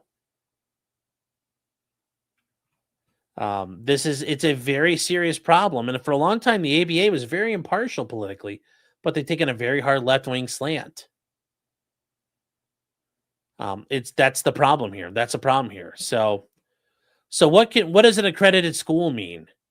Any law school approved by a program by an accrediting agency recognized by the Department of Education to accredit programs in legal education that lead to a first professional degree in law, which technically it's an only degree. It's a terminal degree. That's why it's a doctor. That's why it's a Juris Doctor.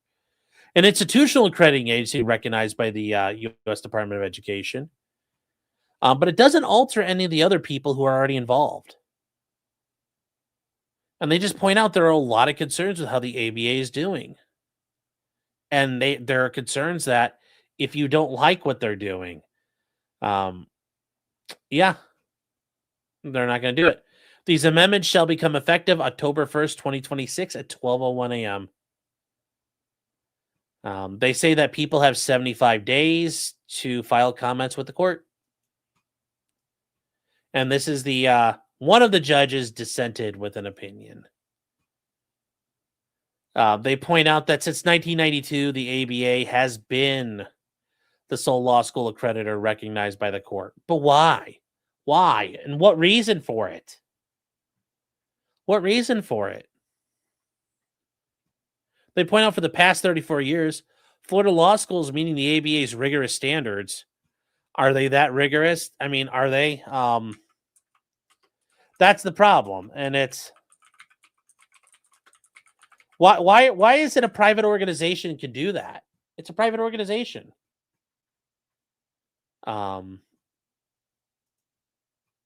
It's not reasonable. And why can't you? Why can't you?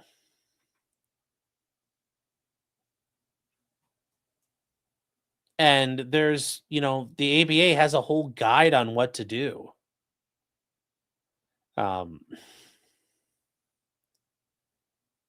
There's a whole standard of things you have to address. And if you guys go to the ABA, they give you, how to do this.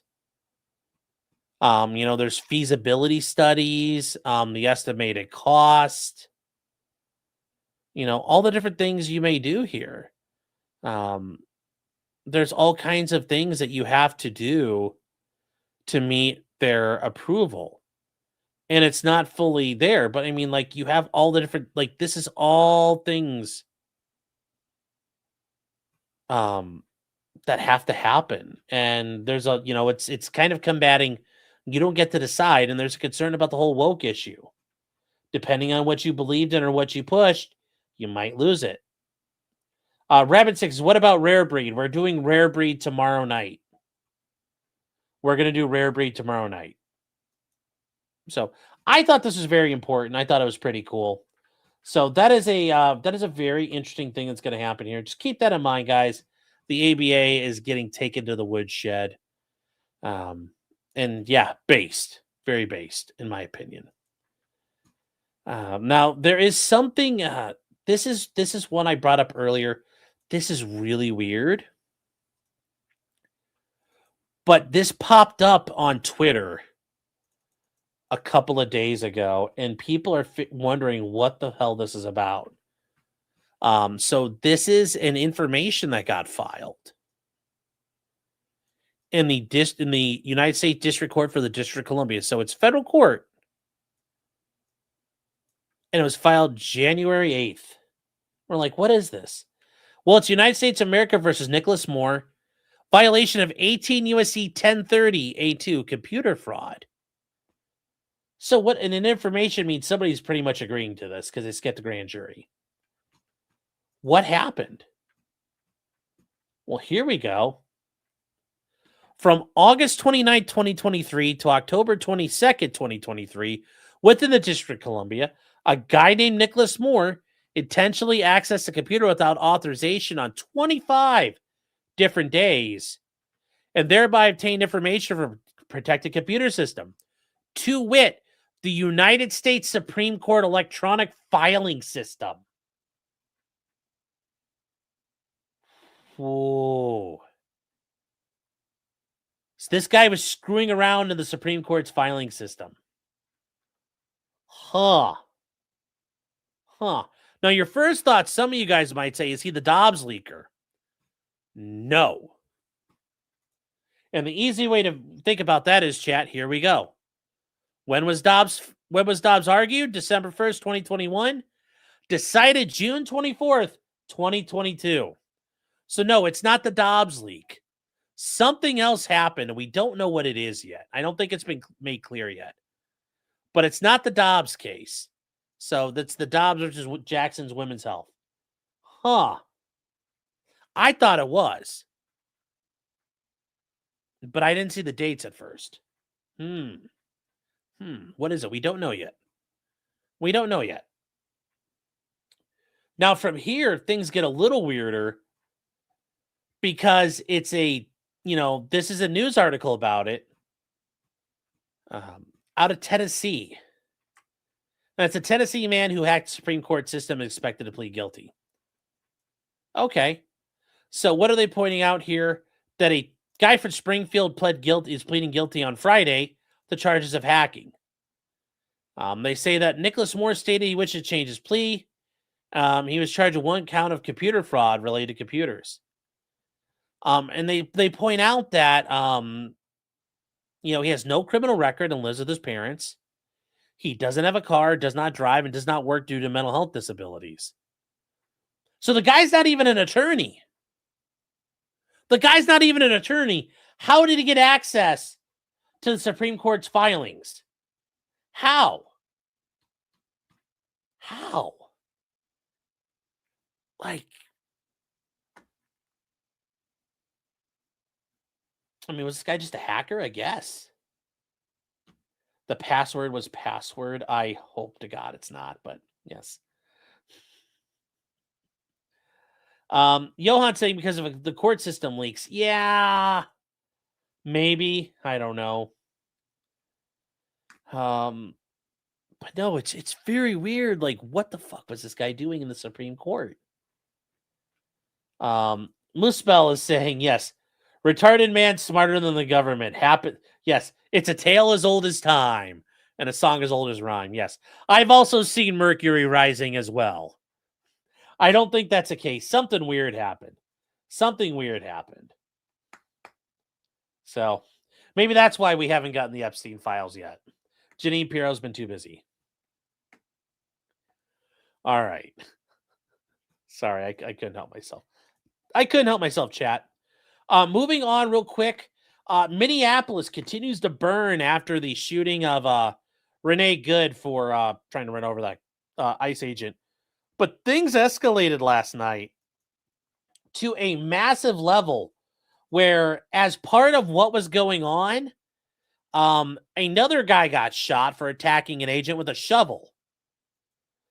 Well, as all the ICE people showed up, the anti-ICE people showed up, they basically scared off the government workers. And, I don't blame them because either we leave or we have to start killing people. So they vacated. Well, their cars got attacked. And in most federal vehicles, they have gun lockers and gun storage. Well, yeah. Ryan Mullally. Fresh off his the victor, the conqueror of Atlantic City. Scipius Atlanticanus. Scipio Atlanticanus.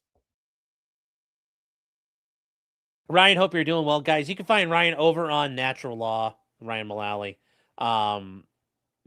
Good stuff, smart guy. Like I said, like most of the attorneys out there, pretty much all of them, Kurt, Andrea, Nate, Ryan, you name them. Smarter people than me, other than like Legal. Everybody else smarter than me. So definitely give those guys a look if you haven't yet. Oh yeah, thanks for all your help preparing. Yeah, helped Ryan. I was his sparring partner a little bit. We were war gaming some stuff out there, but anyways, yeah, Ryan did a pretty good job. Ryan did a great job. Yes, Ryan is a practicing attorney. Guys, Ryan's been there, done that, got the t-shirt all through the court systems. So definitely give him a look. Give him a look out there. But now we're at the point of this is an FBI agent's vehicle. And watch what happens.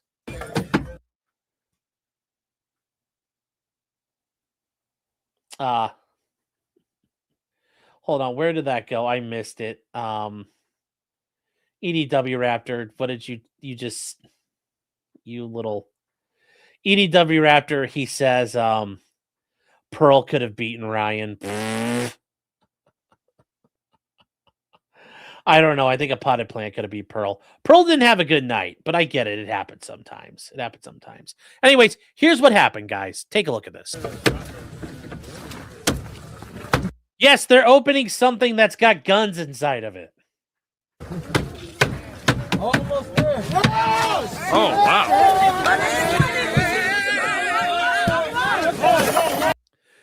Chat, that is a tactical rifle case. That's how you generally carry guns. And I can show this because it's not the gun itself, but it is a zip-up rifle case. So I've got one like it.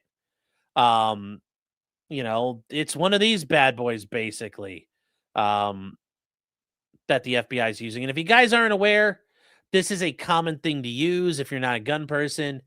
I could fit an M4 carbine or an AR-15 carbine in that. You could fit it inside of that. That's basically what that gets transported in because you can carry it around and it's nondescript. Well, they basically yanked that out of the box. Oh my God. Body armor and all kinds of other things were taken. Oh my. And look at this guy. Think you could identify him pretty quick, right? Think you could identify him pretty quick. Well, yeah, that happened. They identified him pretty quick. This guy here. This guy here, chat.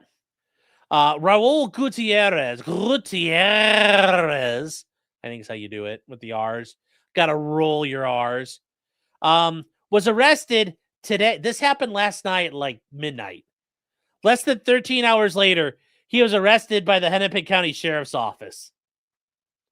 Womp, womp, womp. Yes, I'm sure he's a prohibited possessor because it's certainly not gang tattoos. No, guys, he got those tattoos when he went to Wharton. Those are tattoos you get when you're Pi Kappa Phi. Phi Beta Kappa at Wharton School of Law, or the Wharton School of Economics. Yes. Pi Kappa Phi, that's an actual fraternity, a real fraternity. Not one of the horrible ones. So there you go. And he got arrested. Another update, and this is actually, it's sad, but it's kind of ironic. It's very much like what happened with Chaz and Chop. This is now, they hate ICE so much, they're harassing anybody who looks like ICE without authorization or reason to. So this guy's just a guy driving an SUV. Here you go. There, like I said, I don't have to do this. I'm happy to do this. That's all. He's happy to do it because this mob of communists will beat him to fucking death if he doesn't. We just got to stop this. So he's got a lot of camera equipment. I think we can say this isn't right. Yeah, I'm not. I tried to tell the First Lady Chief. Nobody believes me. That's all I can do is tell you. I already shot. Listen, first of all, I don't have to do any of that, but I'm kind. I respect what you are doing. Yeah, no. I really appreciate what you guys are doing. I just don't understand the job and I don't know how to do it. Were you here yesterday? Yeah. Yes, he was here yesterday. I can testify that. I didn't recognize him. No, I appreciate your help. Thank you. I'm not here to help you. No, I think the fact that you're in a vehicle like this at this I time get it. But with all due respect to everybody, I get it. Fuck these commies. Fuck these commies. But that's what now they're doing. They're attacking innocent people. Thank God they didn't beat this guy. I'm sure that guy was worried he was going to get beat to death. Man, that's scary as hell. Scary as hell. What's going on right there with this? And the insanity is, it's going to get out of control, and we're going to be lucky to live through it at the end of the day. We're going to be lucky to live through it. So, yeah. Yeah. So they hate ICE so much, they're stopping people without the authority to do so randomly. Yes. Yes. When you hate the government so much, you do the exact thing the government you don't like about the government. So weird, huh? Weird. I know. Yeah. All right, guys, moving on from there, some actual fun news. The fun news here and the Karen Reed front. Guys, remember Karen Reed winning her retrial in Norfolk County, Massachusetts, over the murder of John O'Keefe, which totally didn't happen in the house owned by the Alberts. It totally didn't happen there. Anyway, Michael Morrissey, the district attorney for Norfolk County, who bungled the Karen Reed case, who bungled the Brian Walshy case, who bungled multiple cases on his watch, and then also was unable to indict and prosecute the local police officer who basically had raped and murdered Sandra Birchmore. Well, he is not seeking re-election. And, happy trails, you son of a bitch. Happy trails. Hope you suffer. Anyways, he is not seeking re-election from the office he's held since 2010. And he says, I have decided not to seek re-election this November. Good. But yes, the prosecutor's team had taken some of the highest profile cases in America. The Karen Reed one, that's the big one. We learned about Brian Walsh after that. Then we also learned about Sandra Birchmore. Shout out to Turtle Boy. Because without Karen Reed, we wouldn't have learned about this other shit that was going down in Massachusetts. Absolutely ridiculous. Absolutely ridiculous.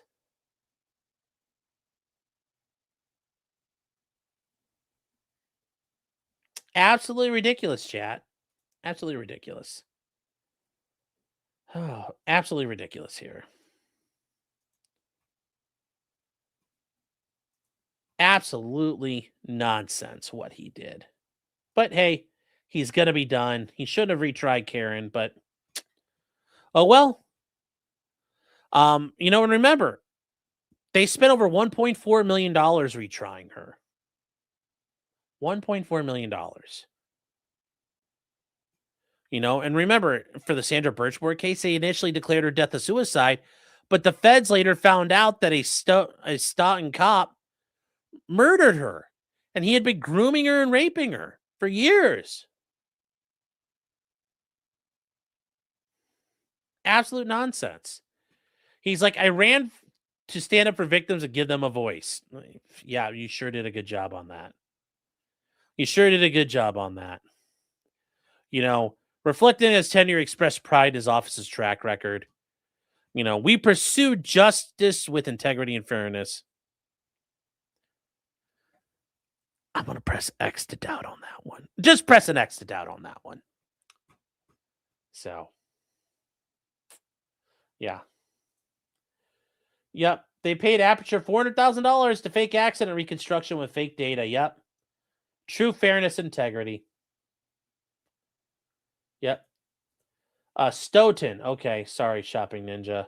Yeah. There we go. Stoughton. Thank you. Kind of interesting, guys. Kind of just wrapping up the world out there, how that world goes and what, how this all shakes out. It's interesting to see the unfinished stories, the unfinished business that's out there. All right. Now, moving on. This is one where The Simpsons is always a very helpful aid in learning about things, guys. And this is actually it's kind of funny, but it's also kind of sad what happens here, but it's a good explanation on why you don't do things. Kids are so naive. Lisa, when you get to be our age, you'll learn a few things. Like when a sign says, do not feed the bears, man, you'd better not feed the bears. Yes, don't feed the bears. Don't feed the bears, chat. It's very important that you don't feed the bears.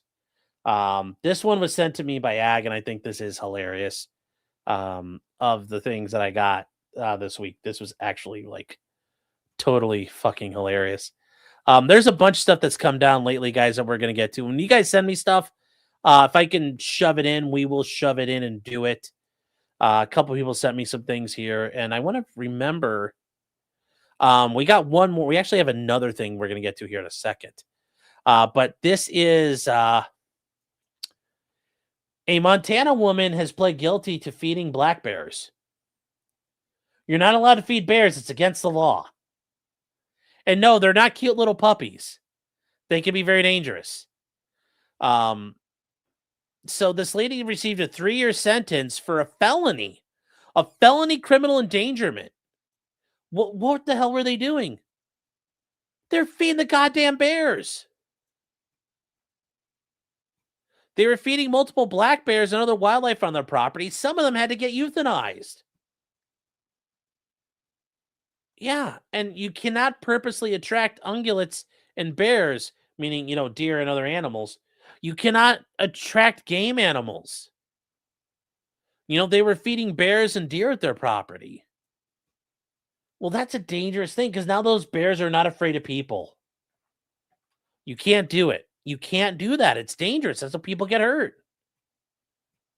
You know, and they were feeding bears on their property, and you know, somebody reported that they'd seen 4 or 5 bears on his property. And yeah, they might interact with kids. You know, the bears were wandering on the porches and they weren't afraid of people. That's not good. You know, a UPS driver had to buy bear spray. And he would leave large deliveries at the bottom of the road because he was afraid of the bears. You know, the game wardens, and this is where, okay, the game fish police have a role. They observed 8 black bears on the ground, and they were lounging around and following the patrol vehicles. They found a mineral block, basically a salt lick, and they could see buckets and other containers of food. You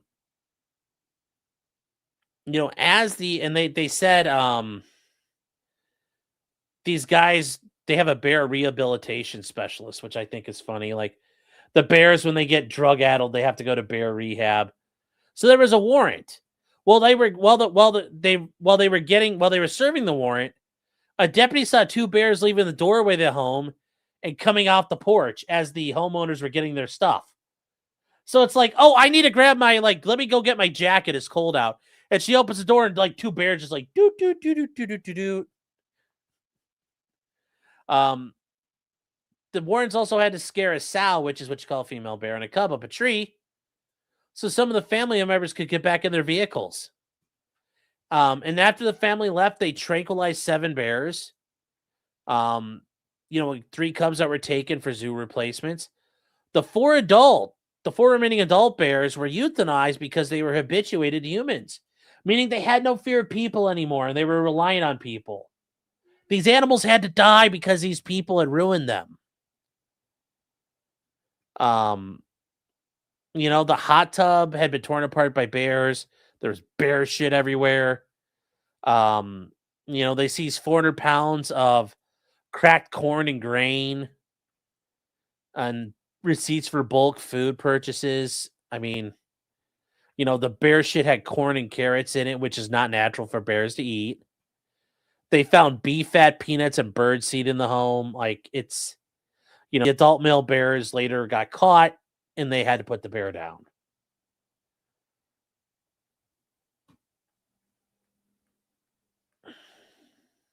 But anyways, what do? They seize the phones. And there's text messages. Remember, chat, this is a tattle machine. This is a tattling machine. It will screw you over all the time.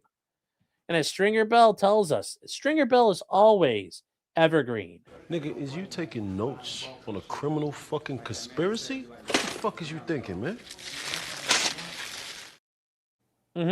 Yeah.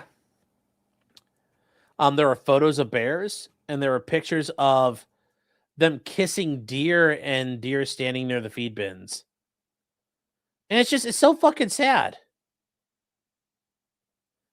It's just so sad. You know, her defense, you know, she has a provision of her sentence saying she can't feed wildlife, which is fair. But it's sad. All these animals had to get fucking killed. Don't feed the bears. A lot of people can get hurt, but like it's so dangerous. There's no point. There's no point in doing it. And this is just showing them like the black bears out in like, you might think, oh, it's like the black bears where you live on the East Coast. No, the black bears out west are huge. And Montana's the Wild West still. They have grizzly bears out there, but their black bears are big. That's not a little baby bear. Like, that's not a puppy. That'll kill you. That can kill you. That's dangerous. So.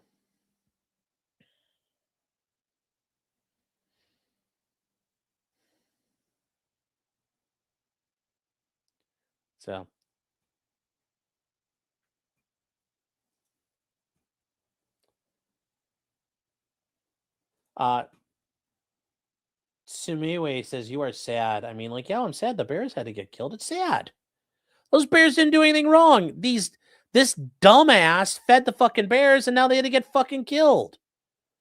Like, fucking selfish that these innocent animals had to get fucking put down instead of living out in the world. You know, they're beautiful creatures. Don't fuck with them. And like Homer says, when the sign says don't feed the bears, don't feed the motherfucking bears. It's easy. It's easy. You know, fur babies aren't real babies is also a correct answer too. So, yeah, Sparky's Tech Corner says, hey, boo-boo, let us get a picnic basket. Yes. What is the crime? Which spot? A succulent omnivorous meal. Very funny, very funny. Very funny. All right, guys. One more thing here I thought was very interesting. This came from Roscoe over on Twitter. He sent this to me. He DM'd me to it. In Tennessee, this lady's fighting the lethal injection. She's saying it's going to be cruel and unusual for her. And you're like, well, why? How could it be bad? Other than it's going to kill her. Well, it could cause her to drown in her own blood. How?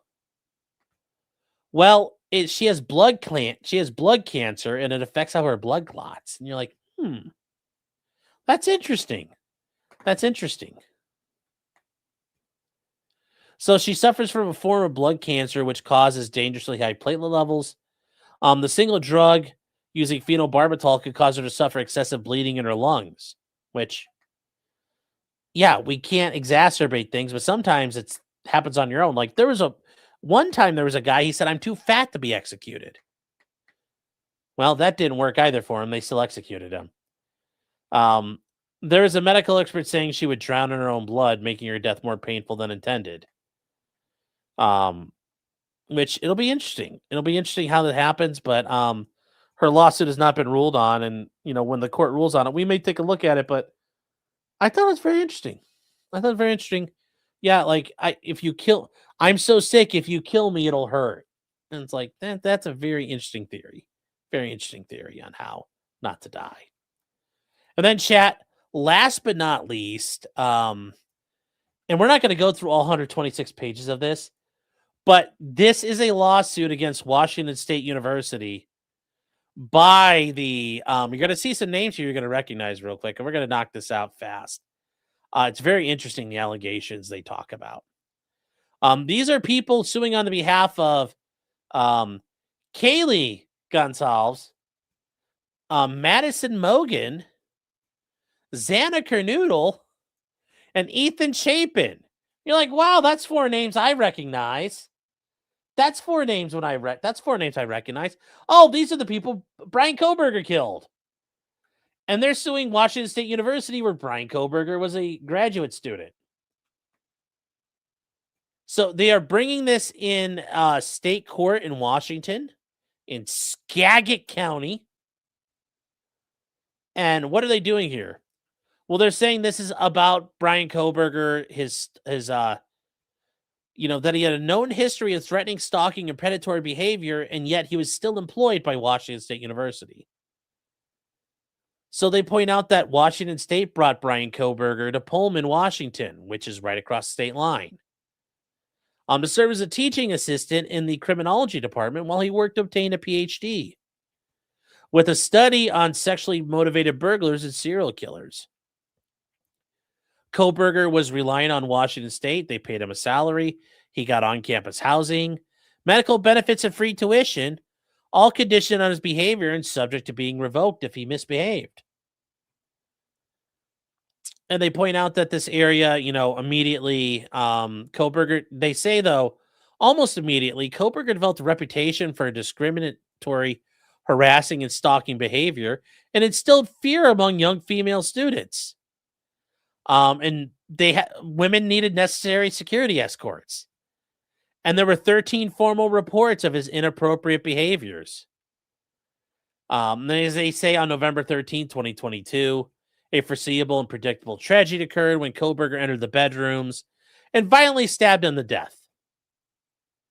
The four we talked about. And it says that in 2025, Bryan Kohberger pled guilty to 4 counts of first-degree murder and burglary. And they put together a disturbing picture of paralysis and inaction by Washington State that allowed him to be crazy. And they point out that before he came to Washington State, he had a history of heroin addiction. I don't think I remember that part, but interesting. He was a heroin addict. Okay. He had been arrested for theft, not a big deal. Had made numerous posts over the years about his inability to feel emotion and crazy thoughts. He had been removed from a vocational program in high school because of problems with women. Oof. And later, local business owners had become so alarmed at his behavior toward young women, staff kept electronic notes about him to warn female staff when he arrived. He had also pursued a graduate degree where he demonstrated a fascination with serial killers. And then almost immediately, he began demonstrating antisocial, disturbing, and menacing behaviors. In August, early in the semester, a graduate student began leaving her office door open because she believed this guy was going to do something inappropriate with a student, and said that Kohberger was a stalker or sexual assaulter type. They say based on how he treated women, another fellow graduate student called him a possible future rapist. And the supervising instructor was aware that several female grad students had reported they were very uncomfortable with interactions. They said that he made them feel unsafe.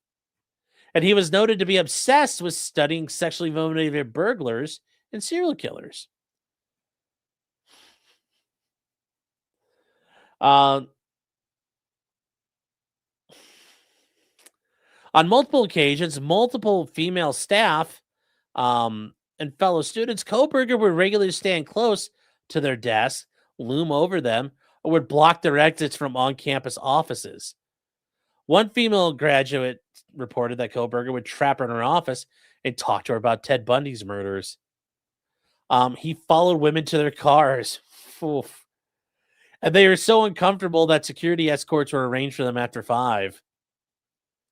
And in some instances, they were provided by professors, and other instances by the police department. Holy Jesus! Holy cow!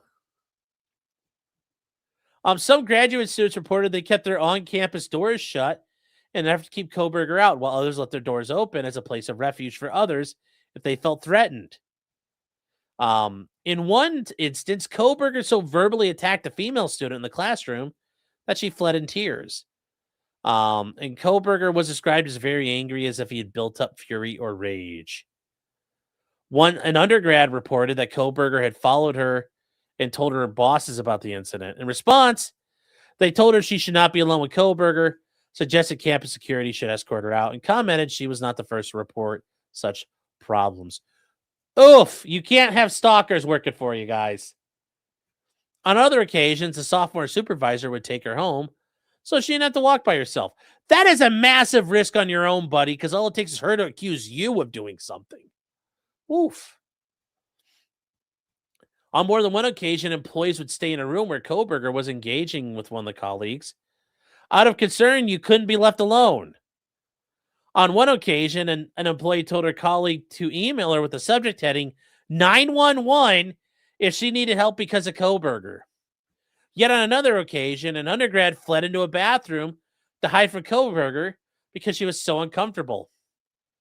A month and a half before the murders, professors were discussing the need to do an intervention because of his treatment.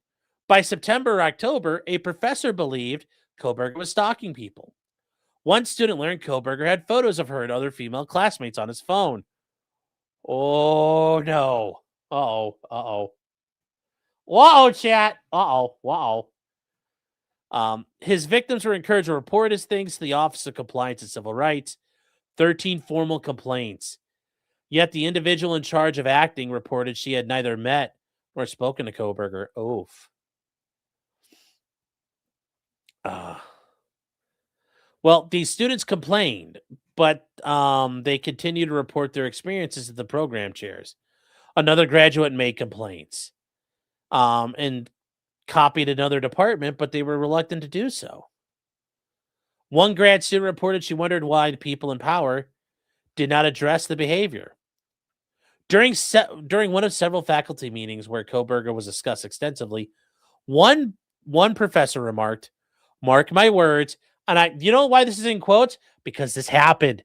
This happened. So this isn't just an allegation. They have proof. They got the receipts. "Mark my words, I work with predators. If we give him a PhD, that's the guy that in that many years when he's a professor, we will hear as he's harassing, stalking, and sexually abusing his students." Whoa. Wow. His supervising instructor was concerned removing him from employment would open up the university to a civil lawsuit, thereby elevating the financial interest of the university. The police were really involved. However, prior to Kohberger being hired and arriving, the police department had a long and troubling history of tolerating, in fact, fostering inappropriate sexual behavior in its ranks. Well, that, blah, blah, blah, blah, blah. But they point out here, this university was fined $80,000 in 2011 because of multiple assaults that were not properly reported.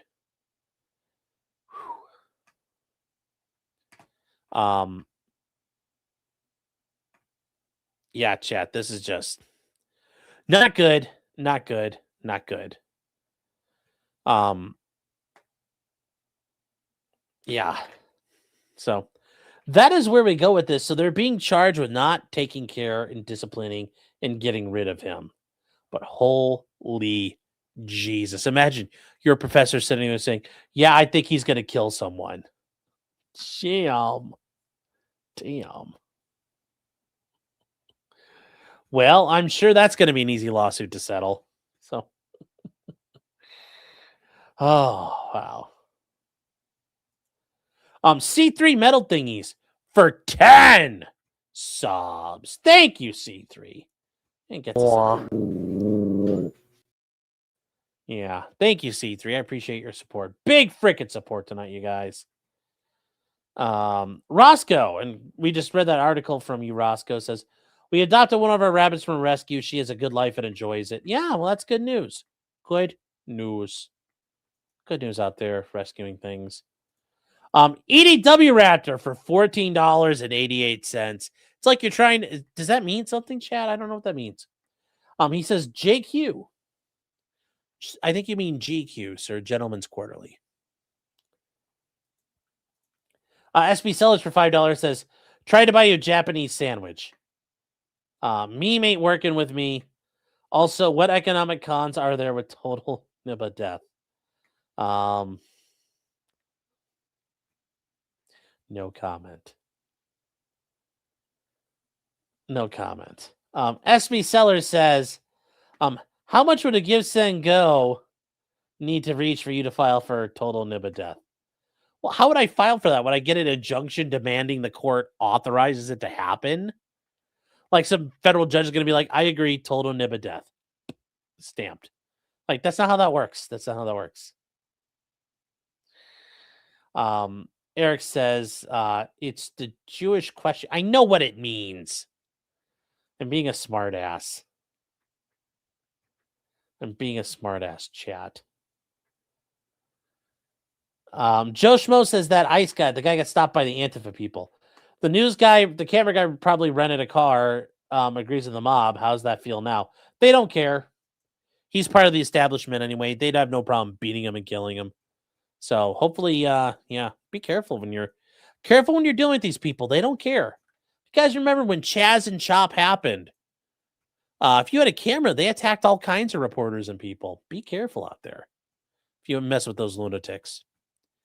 Potentially Criminal gifting 10 subs. What a guy. What a guy. Thank you.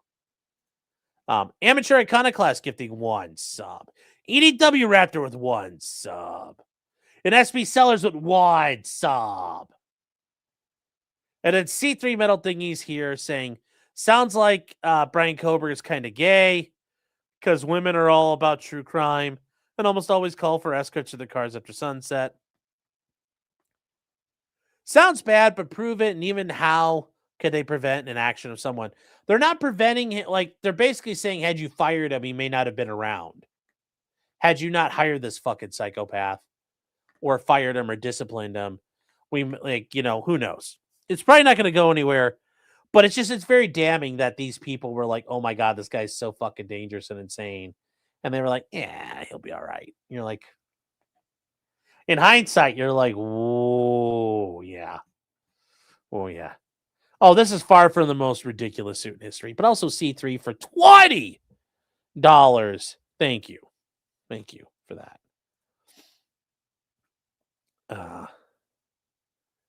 Have you talked about the WSU suit yet? Yes. Hi, Hella. Yes, we just did.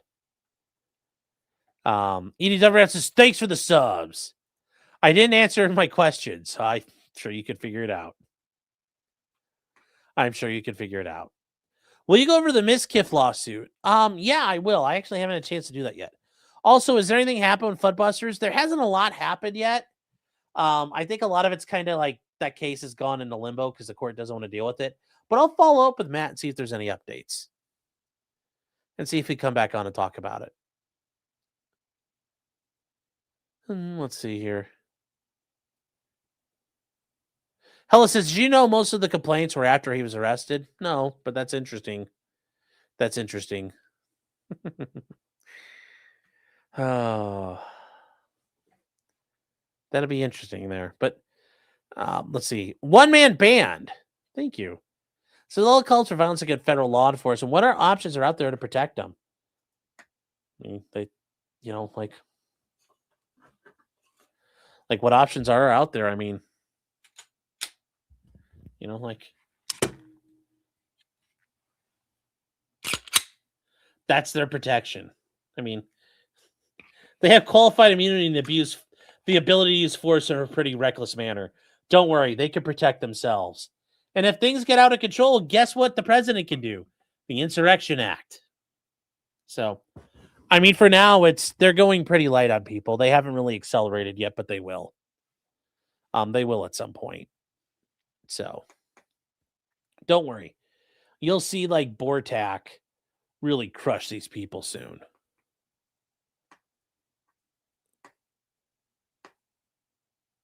So, that was a YouTube stapler. Yeah, that was totally it. Well, that said, chat, guys, thank you for being here. 200 shows. Only 248 people here still. Damn. Thought we'd have more, chat. I thought you guys liked me. But anyways, thank you guys all for being here tonight. We are going to finish up part of the Brendan Banfield trial, and then tomorrow night we are going to get into the rare breed triggers versus Hoffman Tactical and the super safety lawsuit. And we're going to see how the guys who run rare breed are complete and absolute fucking scumbags. We'll cover that tomorrow night. If you guys want to join us for the after show, we are going over to Locals. That's right, chat. Potentiallycriminal.locals.com. I forgot to fix the promo code. I need to do that tonight. Don't worry about it, guys. If you come over tonight, it is a show. You can come join us. We get to hang out, have fun. Don't worry about it. Sign up for free. Hang out with us. You guys will enjoy your time. One of the Greens only shows. Those are what we're working on here. We'll do more of those coming up here. Pete Up says nothing about Mahmoud Khalil getting felted in the third circuit. I'm gonna save that for like the political Trump show next week because he got felted hard. He getting deported. So happy trails, British Glowy. So with that said, chat, thank you guys all for being here. I will be on with Eric Hunley and Nate, the lawyer, tomorrow at noon. We should have a fun time. It'll be great. And see you guys then if you don't join us over on Locals. And remember, until next time, chat, just because you did it does not mean you're guilty. Unless you're feeding the bears. Don't feed the bears. Don't feed the bears, chat. Thank you guys all for being here. I appreciate it so much. And good night, chat. Good night.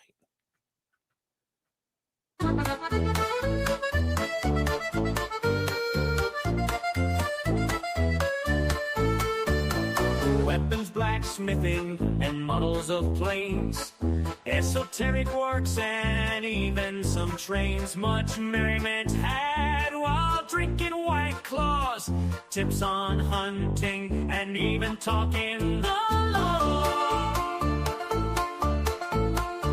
Whatever you do, just don't talk to cops, even when they nab you on illegal stops. Just 'cause you did it doesn't mean you're guilty, but please talk to a local attorney. Was that the fact